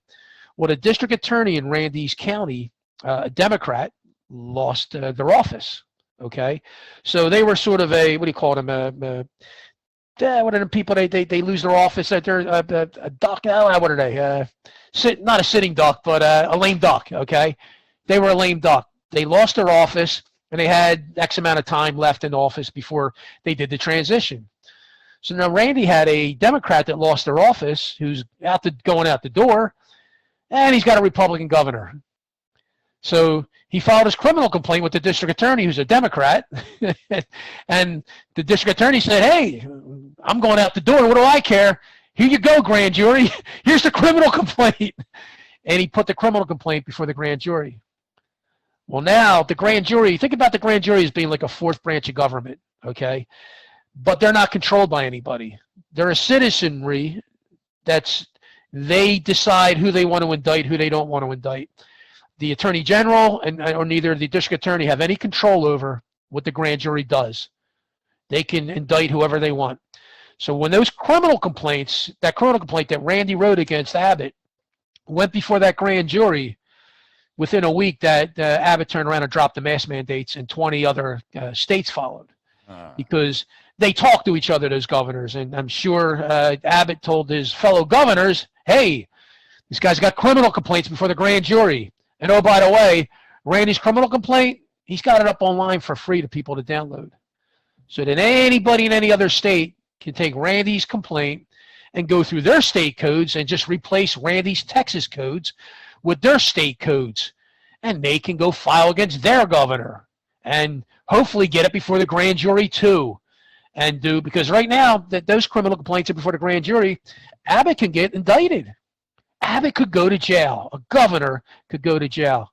And it's my understanding there's also a high-ranking U.S. official involved in that indictment through Randy and through what Brett filed, okay? So there could be chaos coming for Mr. Abbott, Governor Abbott. And that's one guy that did that. By him filing that criminal complaint with that district attorney who basically wanted to take a shot at the governor on the way out by saying, "Hey, Mr. Governor, I'm going to take the criminal complaint and I'm going to give it to the grand jury and let them deal with you." So now that shocked them, and that's why that mask mandate got dropped, and that's why the other 20 states dropped their mask mandate. Now, that's one guy that did that. Imagine if you had 5 or 6 Randy Keltons in each county doing this stuff. Would things change? I think things would start to change pretty quickly. But we're in this, like we talk about the Dancing with the Stars generation and the Frasier rerun generation, where people would rather sit at home and watch these reruns of this meaningless shows and these dumb shows. And like Steve said, not one will sit down and read their tax code. And he said, I read that thing over and over again till it just made sense to me. I understood it. And once he understood it, that's why he became who he is. He was able to make these people leave him alone because they know that when they come after him, they're going to get sued. He said in his own neighborhood, the code inspectors, the Nazi code inspectors, God forbid you put a roof on your house, you don't get a permit, they come, mess with you. Well, they won't come within 3 blocks of his neighborhood because they get sued all the time because they know Steve, and Steve showed people how to sue them. So every time they stick their nose in somebody's business in their neighborhood, they get sued, and they don't come in that neighborhood. And this is what we have to do. We have to do this one man at a time. I love it. Yes. Yeah. Okay. So on a different level, or on the same but different, but the idea that everybody feels like they're subservient to this system, as we were talking about sovereign citizens, and I brought up with you off air, but for the listeners, the Vax Live propaganda campaign that they had, it basically like Live Aid, right? They had musical acts all over the world, and the Pope was speaking, and then they followed by AC/DC, like what confusion, Pope saying pray for me, and now we're off to the Foo Fighters playing Black and Black. It's like, what is this? But then they put up all these on the screen. It just said it openly. It wasn't even hidden, the propaganda just blaring at you. Are you a global citizen, or are you an imminent threat to humanity? These were your options, right? Yeah. So we went from feed the world to fool the world, basically, right? Right. Yeah, but isn't that? Hey, listen, aren't they doing that here when you go shopping? These how many Karens have you seen hollering at people because they walk into a store without a mask? You're gonna make me sick. You're gonna do that. It's like, oh my God, look what they've done to these people. Yeah, they're turning on each other. They got them turning on people. They're calling on their neighbors. He's got too many people in his house. I mean, this is the society that they're building. And listen, you've got two options. You could be the chattel, the property, and then be their slave, or you can bang them over the head like Steve does, and like I'm doing, and other people are doing, where you got to run at them instead of running from them. You got to learn to run at them, right, and make them explain what they're doing. And because when you get that letter in the mail or whatever, your heart just drops into your stomach. I've buckled, my knees have buckled in front of judges. It's a very difficult thing to feel confident at until you actually challenge it. Yeah, you got to understand the basics of what law is, what the rules are, even their own rules. Like I gave you the one rule earlier. I don't think if we were on air when I talked about it. Rule 602. It's both a state. Most states keep the same number, 602, and federal rule 602. And to me, it's a very powerful rule. It states that a witness must have personal knowledge of a matter to testify to the matter. Well, who's always coming at you on the other side? Isn't it always the attorney? Yes. Does he have it? You were talking about your car thing. Was that attorney there the day that you were moving your car? So he's got no personal knowledge anything happened that day, does he? Not at all. But he was making comments about it, I'll guarantee you, about that day, wasn't he? Like he was there. He was making comments about, what you did when you did it, but he don't know anything from anything, right? Because he wasn't there. Right. So that's something you say, objection. Per Rule 602, he's counsel's testifying. He's not a qualified witness. If counsel wants to testify, I'm going to need you to put him under oath. Because some attorneys never go under oath. Right. They never go under oath because now it's liability. Because then I get him under oath. I go, hey, what evidence do you have jurisdiction over me? Now where's he go? Oh, you're a resident. Excuse me. Article 1, Section 1, Pennsylvania Constitution. I have a right to own, protect, to possess property, acquire property, protect property. I have a right to life and liberty. Where exactly did I lose that with you? How are you trying to claim you have jurisdiction over me? Because of my physical location? That's like saying because I live near McDonald's that their corporate codes apply to me. Well, it's the same thing with the Commonwealth of Pennsylvania because they're saying I live in Pennsylvania. Remember, Pennsylvania. Think about Pennsylvania. Pennsylvania is a physical geographic location. If I say Pennsylvania, you can look at a map and there's some lines drawn. That's Pennsylvania. It says Pennsylvania. It's a geographic location. It doesn't say Commonwealth of Pennsylvania, does it? It says Pennsylvania. So wait, one's a physical geographic location and one's a municipal corporation. Well, how does my physical location in Pennsylvania make me subject to the corporation doing business as Commonwealth of Pennsylvania? How is my physical location tied to their rules? Because somebody drew a line around my property? I'll see that anywhere in the Constitution. Where does it say I got the right to life and liberty, except if they draw a line around you, then you're in their line, you lost your rights. That's it. I don't see that anywhere in there, okay? So that's where, Freeman, what they're doing to us, they're trying to benefit from our ignorance. Yeah. By you thinking that, well, I live in Pennsylvania, Commonwealth of Pennsylvania, that must apply to me, Commonwealth of Pennsylvania, because I'm in Pennsylvania. Not understanding that one's a physical geographic location, a piece of property, land, and the other's just a corporation that's a stack of papers with a Dun and Bradstreet number. That's all they are. They're a stack of papers. They're a corporation that were incorporated with a Dun and Bradstreet number. So one's a company and one's a physical geographic location. So just because in other words, my house in I got 3 properties in Pennsylvania. Are my properties on the Commonwealth of Pennsylvania's land? No. No, you're right. And most people don't understand that. This is not their land. This is my land. I paid for it. I have a right to own property. It's in the state constitution. It's in tons of case law. Okay, tons of cases in case law. You have a right to own property. So how does my physical location tie me to a corporation that's claiming that they have rights in this area of Pennsylvania? It's no different than, like I said, McDonald's saying because I live 4 blocks from McDonald's that their corporate rules apply to me, or the church saying, hey, you're in their parish and you're in our parish, Freeman, so you got to give us $50 a week, Freeman. You're in our parish, That's the same thing your local government's doing to you. Township of Aston. Remember we said of. If you're of something, remember we said Commonwealth of Pennsylvania. So it's not Pennsylvania, is it? It's the Commonwealth of Pennsylvania. It's not the thing. And they got us confused with the language because they're conflating the two.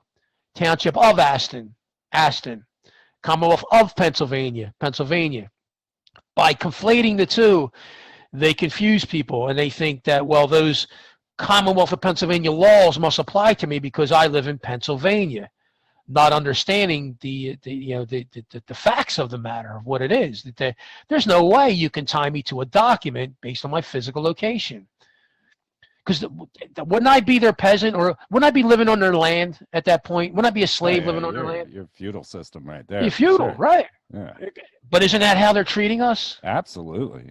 And everybody's acting like it too, and that's why I wanted you to come and give them confidence, because I'm astounded at the world stepping back and saying, "May I go outside?" Yes.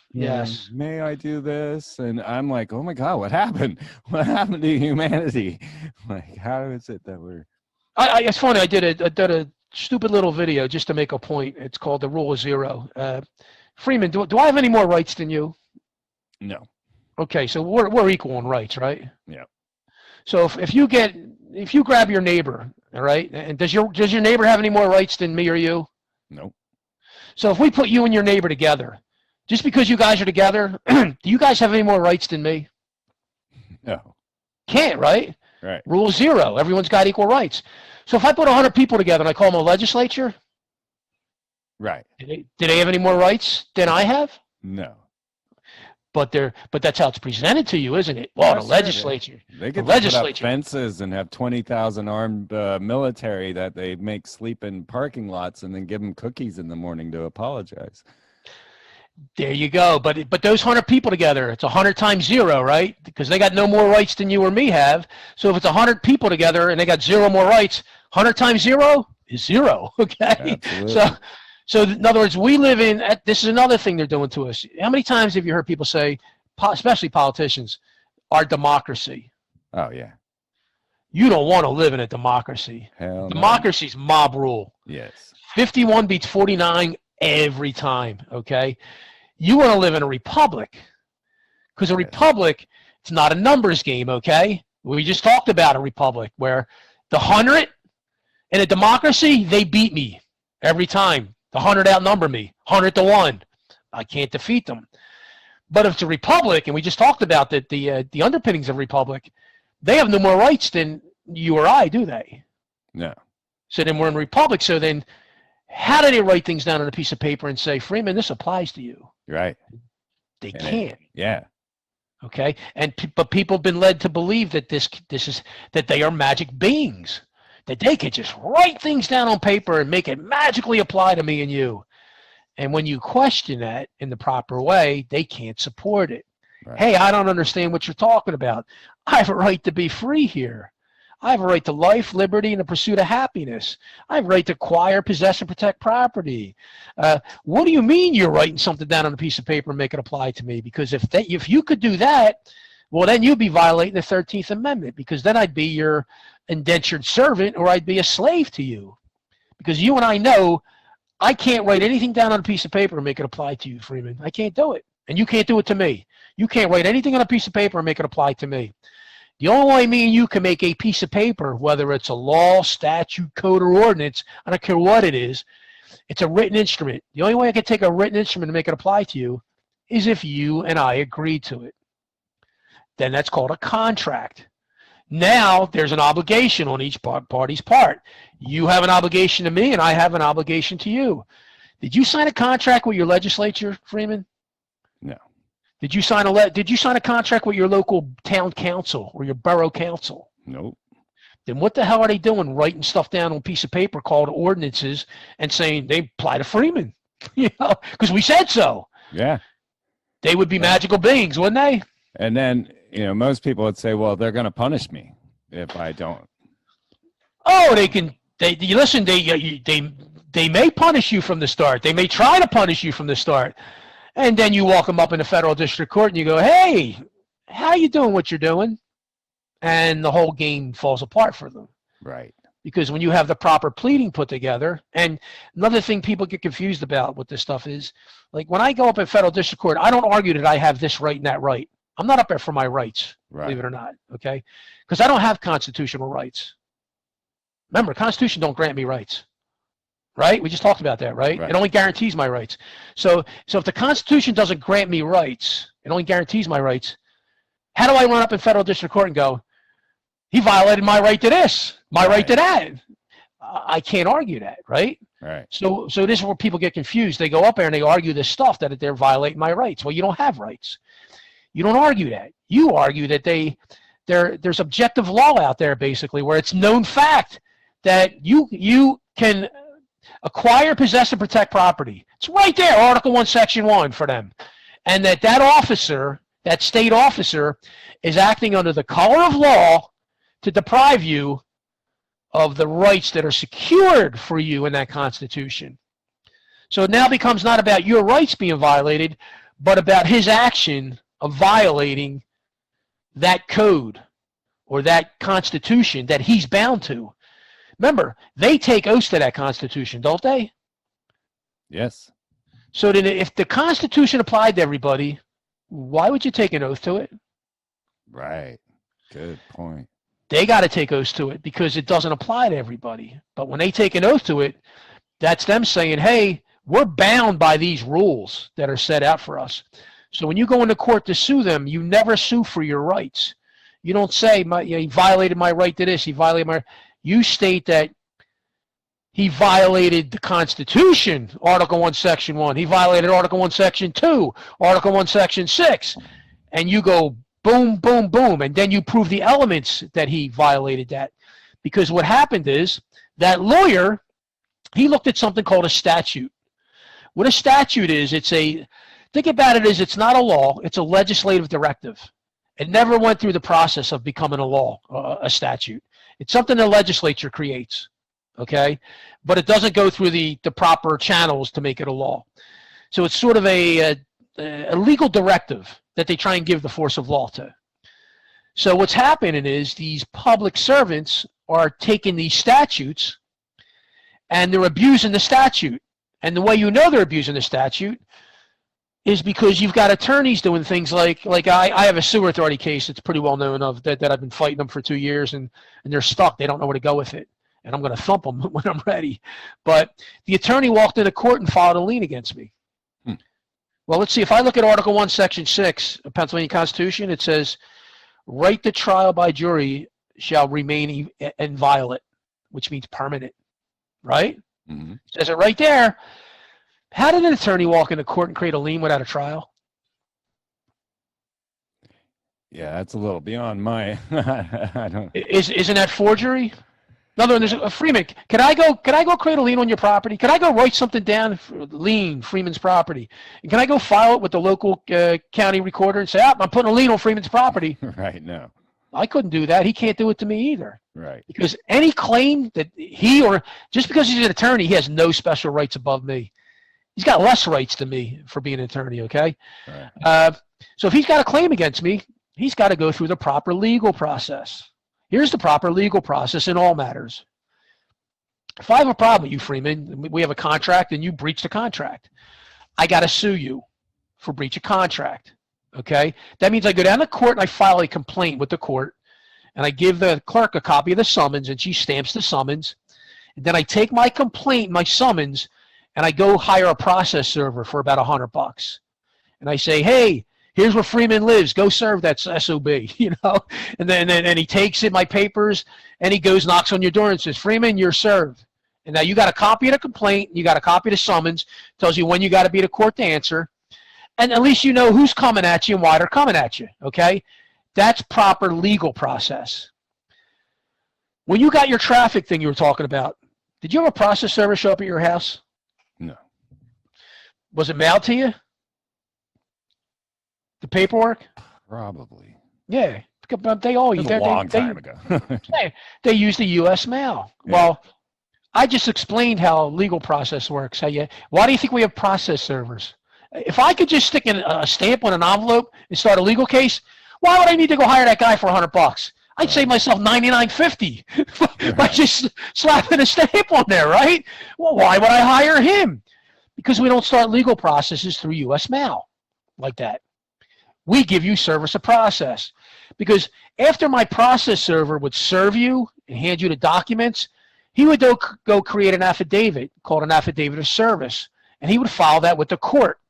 And that would go in the court docket, proving that you got service of process. In other words, you were given proper notice and opportunity to defend yourself. That's due process, okay? You've always got that. When you hear the word due process, it's always two words. It's a notice and opportunity to defend yourself. My sewer case I was just talking about, when that attorney went and filed that lien, was I ever given notice and opportunity to defend myself? No. Is it a violation of due process? Yes. Is it a violation of Article 6, Article 1, Section 6, where I have a right to trial by jury in all matters? Yeah. Now, isn't he going to have a problem when I bring him up in federal district court? And I'm not going to argue he violated my rights. What am I going to argue? He didn't follow. Look, he's acting as a state officer. He's in violation of the law.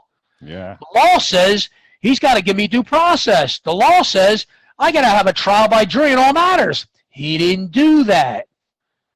Now he's stuck.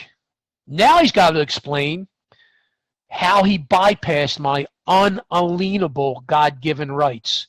Because remember, the government doesn't give us rights. Okay, they can't give you rights. Your creator gave you rights, whatever you want to believe in. However you got here, your creator gave you rights. Okay, it's a maxim of law that you can only control what you create. All right, I didn't create you, Freeman. I can't control you. And the government didn't control you, didn't create you. So they can't control you. What can the government control? Oh, I don't know, employees, state employees, they're employees. They can control them because they're employees, okay? They can control businesses that incorporated under them by filing paperwork with them that chose to do that. That's who they can control. Me and you, they didn't create us, so they can't control us, okay? And really, we should live by the golden rule. Do no harm to your fellow neighbor, okay? Mm-hmm. Don't damage your neighbor's property. And as long as we're living like that, they shouldn't be messing with us, okay? Because they bring crimes against us called mala prohibita crimes. And what that means is crimes by paper only. Because some pinhead in Harrisburg, where the legislature is, he wrote down on a piece of paper that my dog has to have a license, okay? Or else a crime if you don't have a license. Well, that's some pinhead who wrote that down on a piece of paper. We already talked about pieces of paper applying to people. Is that pinhead who wrote that down? Does he have any more rights than me? No. So then anything he writes doesn't apply to me, does it? Not unless I agree to it. Yeah. So if he's going to try and enforce that upon me, isn't he acting under the color of law? Because this is how we get in federal district court. It's always color of law. Because they're using statutes to act under color of law. Color of law is, I told you about the court process.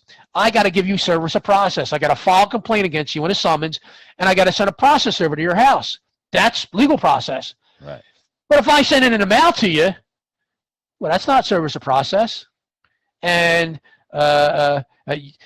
you basically, right off the bat, by me sending it in the mail, that's not the legal process.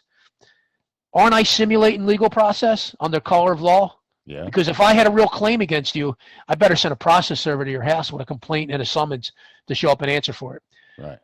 But they can't do that to you and me. Guess why they can't do that to us? And it's so obvious and it's scary. Because in order to start a court case, you got to have a cause of action. Now, cause of action between me and you might be a breach of contract. You breached the contract with me. That's my cause of action, breach of contract, okay? Negligence might be a cause of action where, say you own an amusement park and you didn't properly take care of maintaining the rides. That would be negligence. That would be a cause of action, okay? Harassment is a cause of action.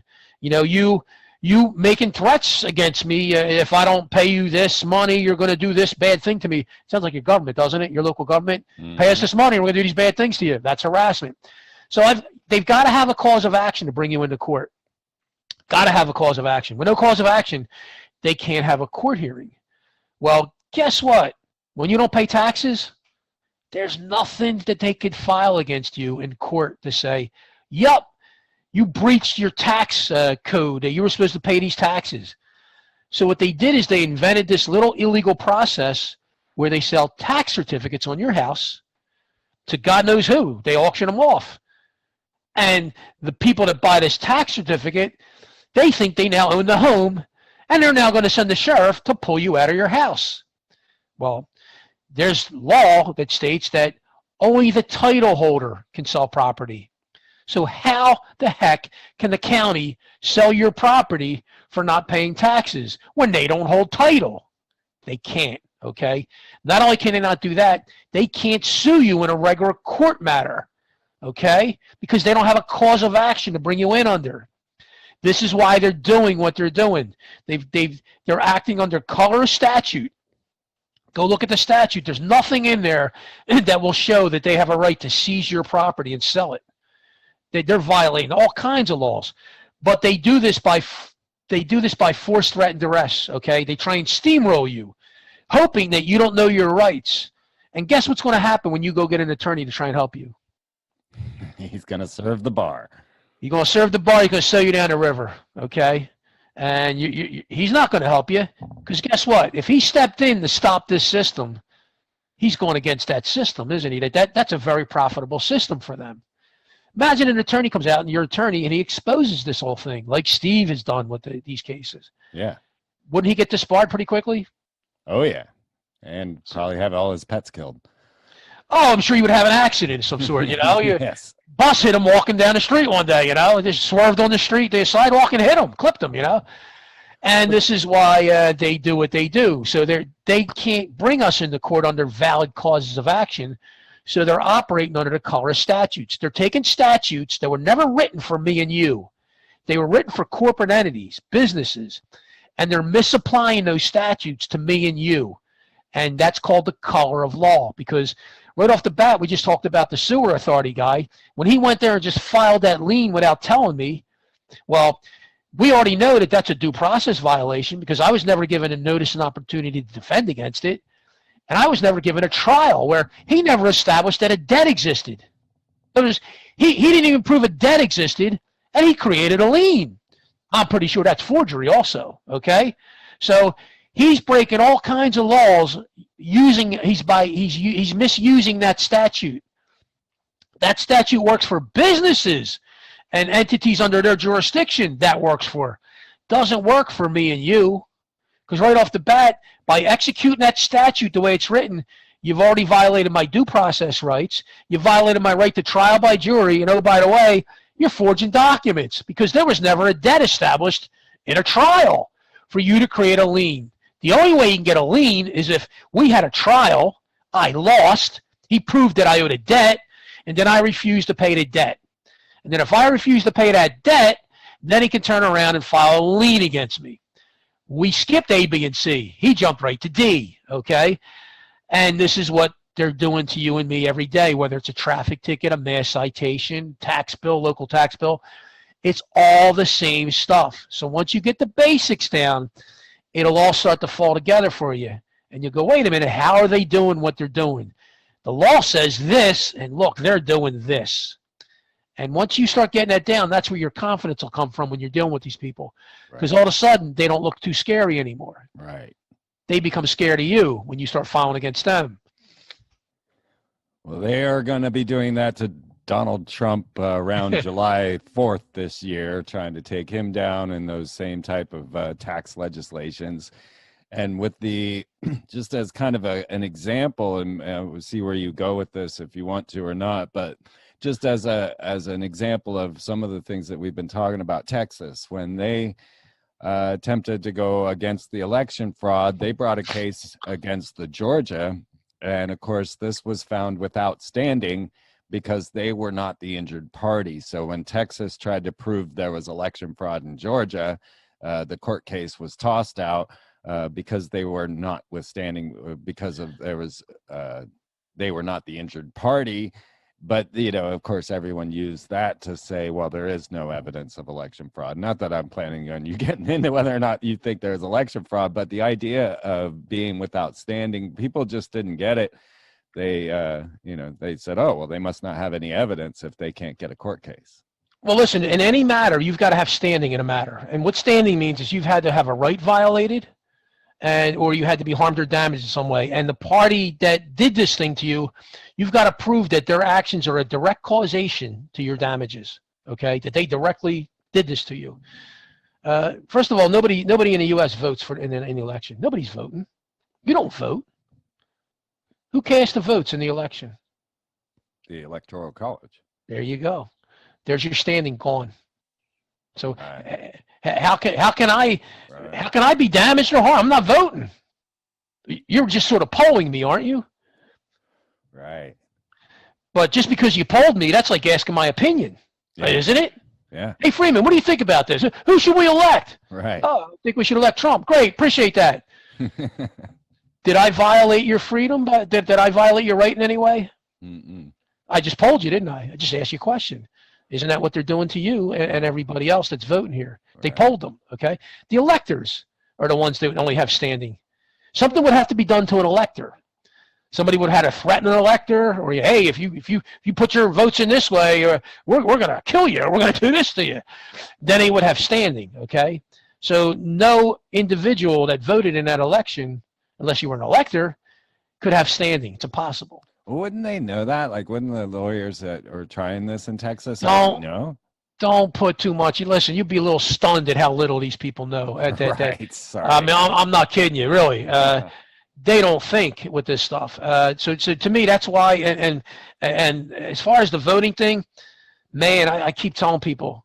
Like I said, I was big into politics. My dad was big into Rush Limbaugh and all this stuff, and you got to get out of that stuff. You got to get away from that, because these are not your saviors.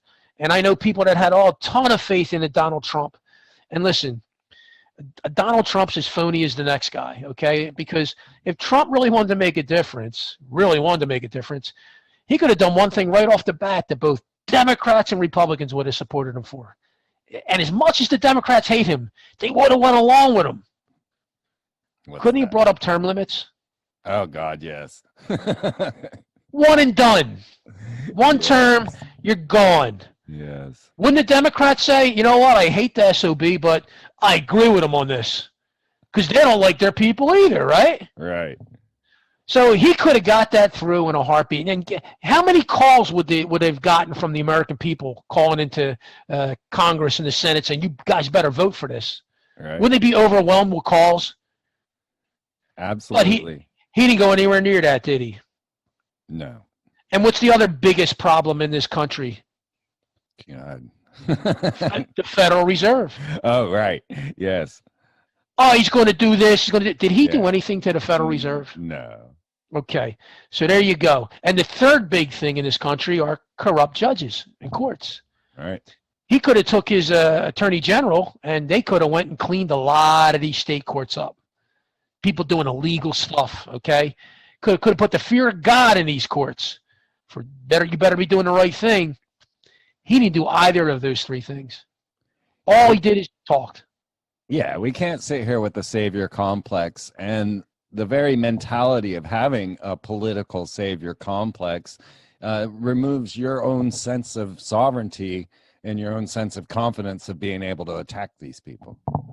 Yeah, why would you want a representative?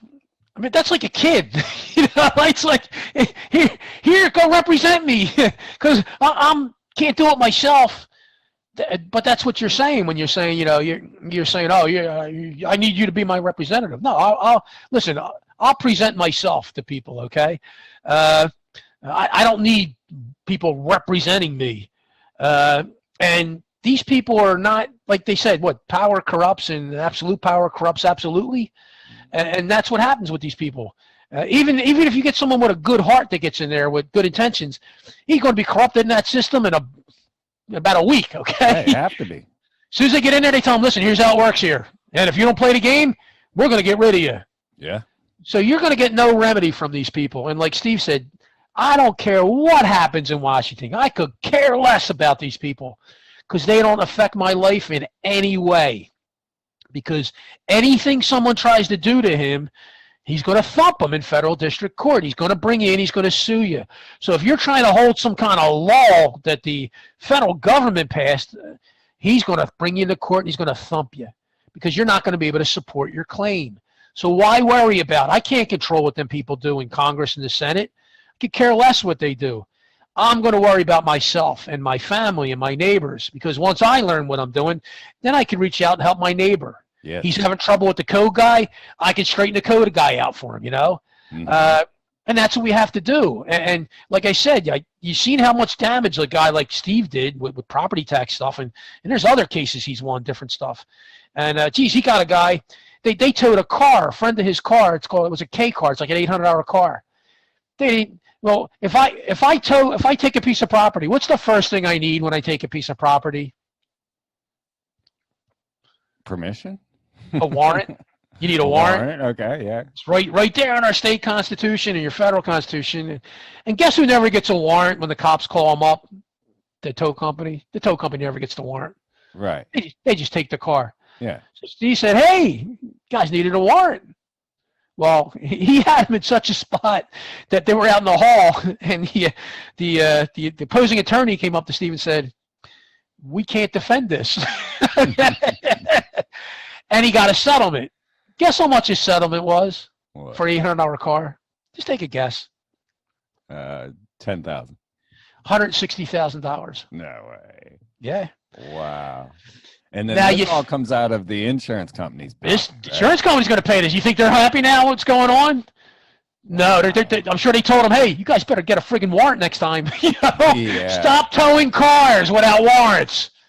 Okay? So this is how this stuff starts to stop, okay? Yes. They took a friend of his that was he said, the guy's a little bit of a pain in the ass, but he was in court and he was having an argument with the clerk. I think it was about copying costs. He didn't like the copying costs. They were too high.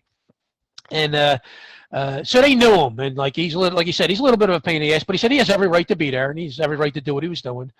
And the clerk called the cops and had him trespassed from the court. So what's wrong with that? Wait a minute.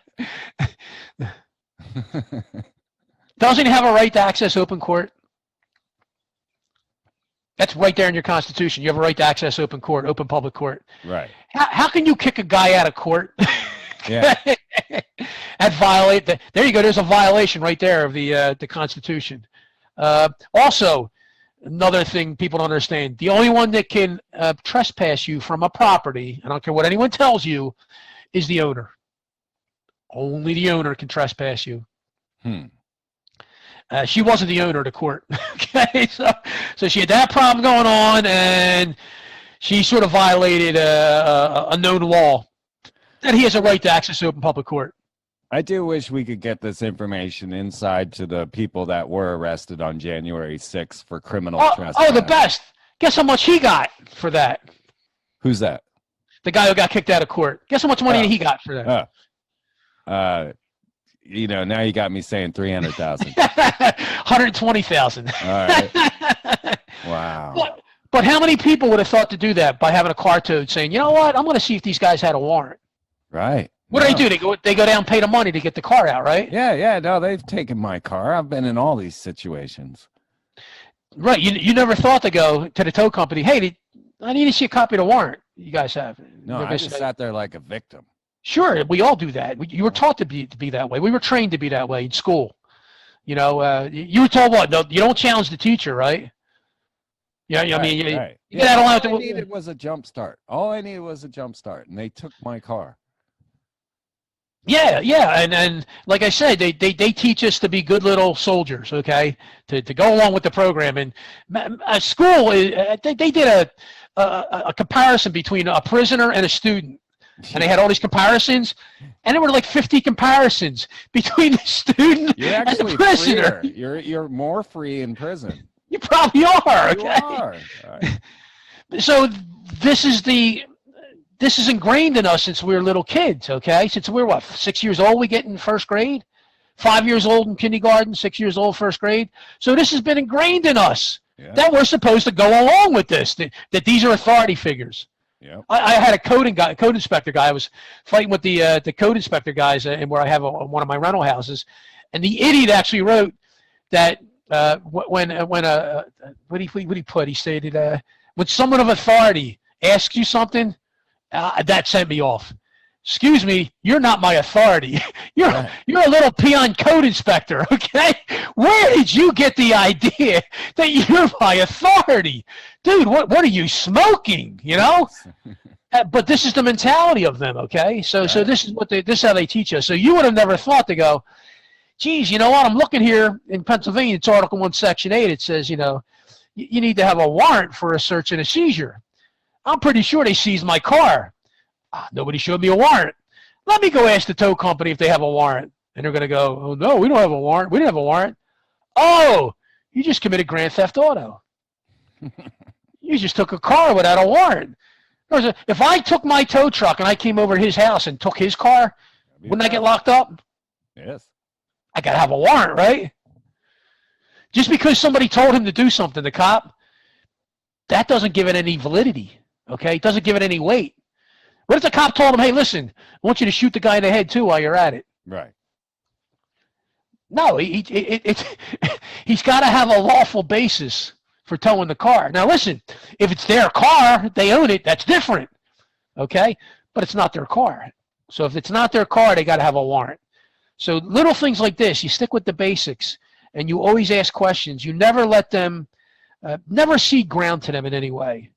Like we're talking about jurisdiction, never cede jurisdiction to them. Ask them, what evidence do you have that you have personal jurisdiction? What evidence do you have that you have subject matter jurisdiction? And make them give you answers, because they can't. I can't prove I have personal jurisdiction over you. You're a free man. I don't want to mess with your name, but you're a free man, okay? I can't just make you do things, okay? I got to have a probable cause. In other words, if I'm a judge and I got in a fight with you or whatever, or you did something to me, you punched me or something, you injured me, that's different. Now when I file a case against you, then that court, now I got standing against you because I'm a damaged party in this matter. And now that judge can state that you got to come in and answer because I've now granted jurisdiction to that court to hear this matter. Hey, judge, court, I'm a damaged party here. This guy did it right here. He's in, the area here where this court services. I need you to bring him in here and have him answer for what he did.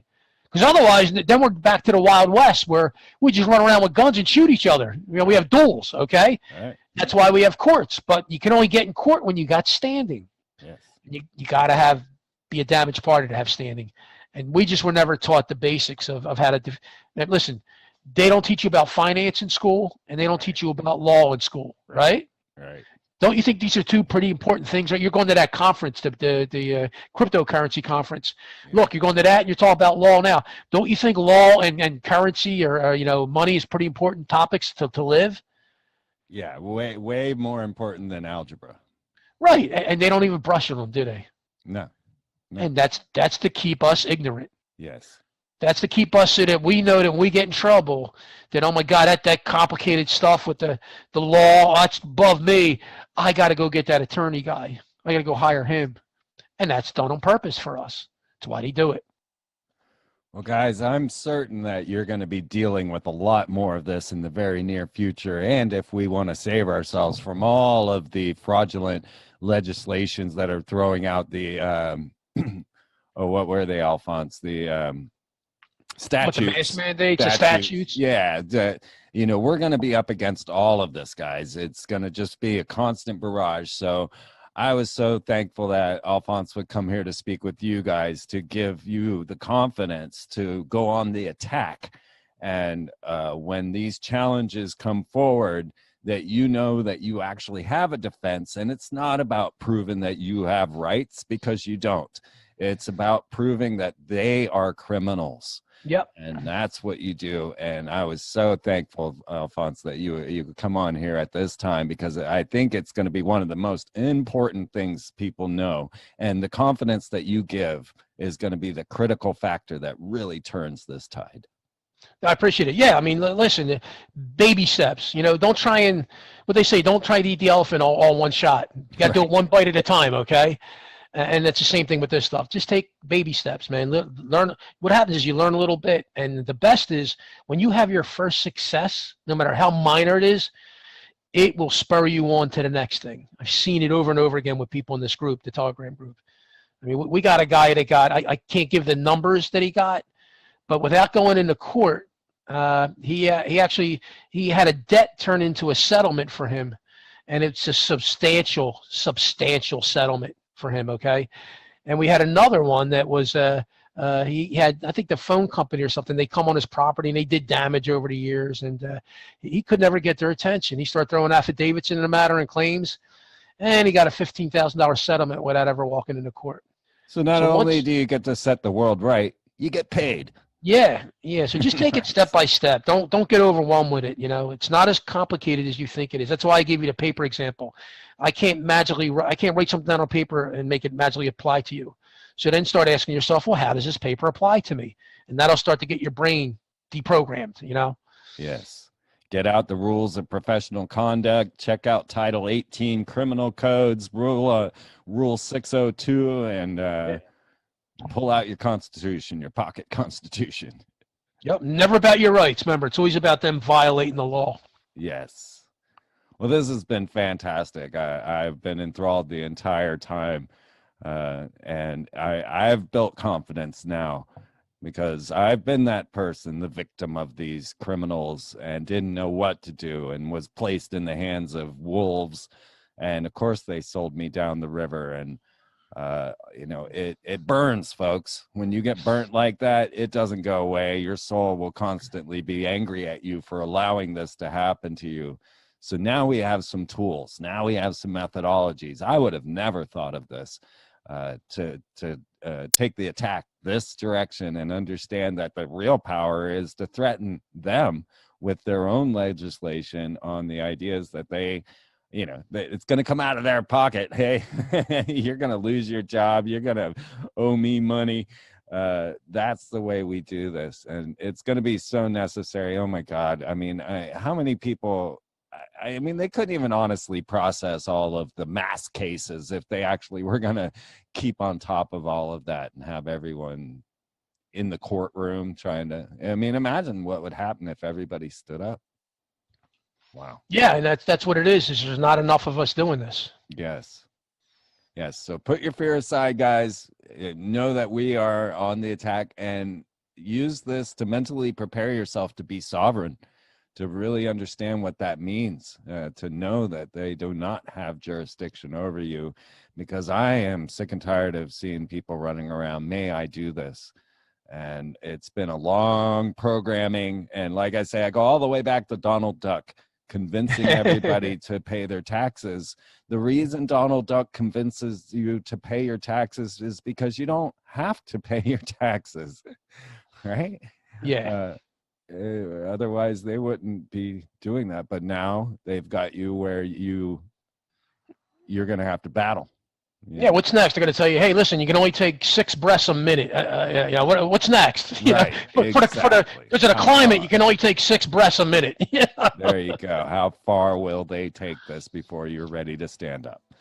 So thank you, Alfonse, and thank you, folks, for keeping this show going and keeping things, just light and love. And next week I'll be at Shitcoin 2021 checking it out. I love that so name. Curious, I know. A part of the reason I had to go, but I found out that Sam Tripoli was going to be there, and it just seemed like fate was pointing me in this direction, because I'm now a successful NFT crypto artist. So, I'm going to dig in. This is the next level, next layer. And so I'll get a lot of information for you guys to bring back to you as to trying to understand this craziness. But more important than any of that is this lesson that you got today. And no, you're not a global citizen. And no, you're not a sovereign citizen. That's an oxymoron. There's no such thing as a sovereign citizen. That means you're a slave of servitude. So just keep that in mind, and let's go ahead and take these guys on and make it fun. That's the best we could do. So thank you all, and thank you, Alfonse. And thank you. We will see you all next week, or the week after.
You catch a nigga off guard with this shit. Josh.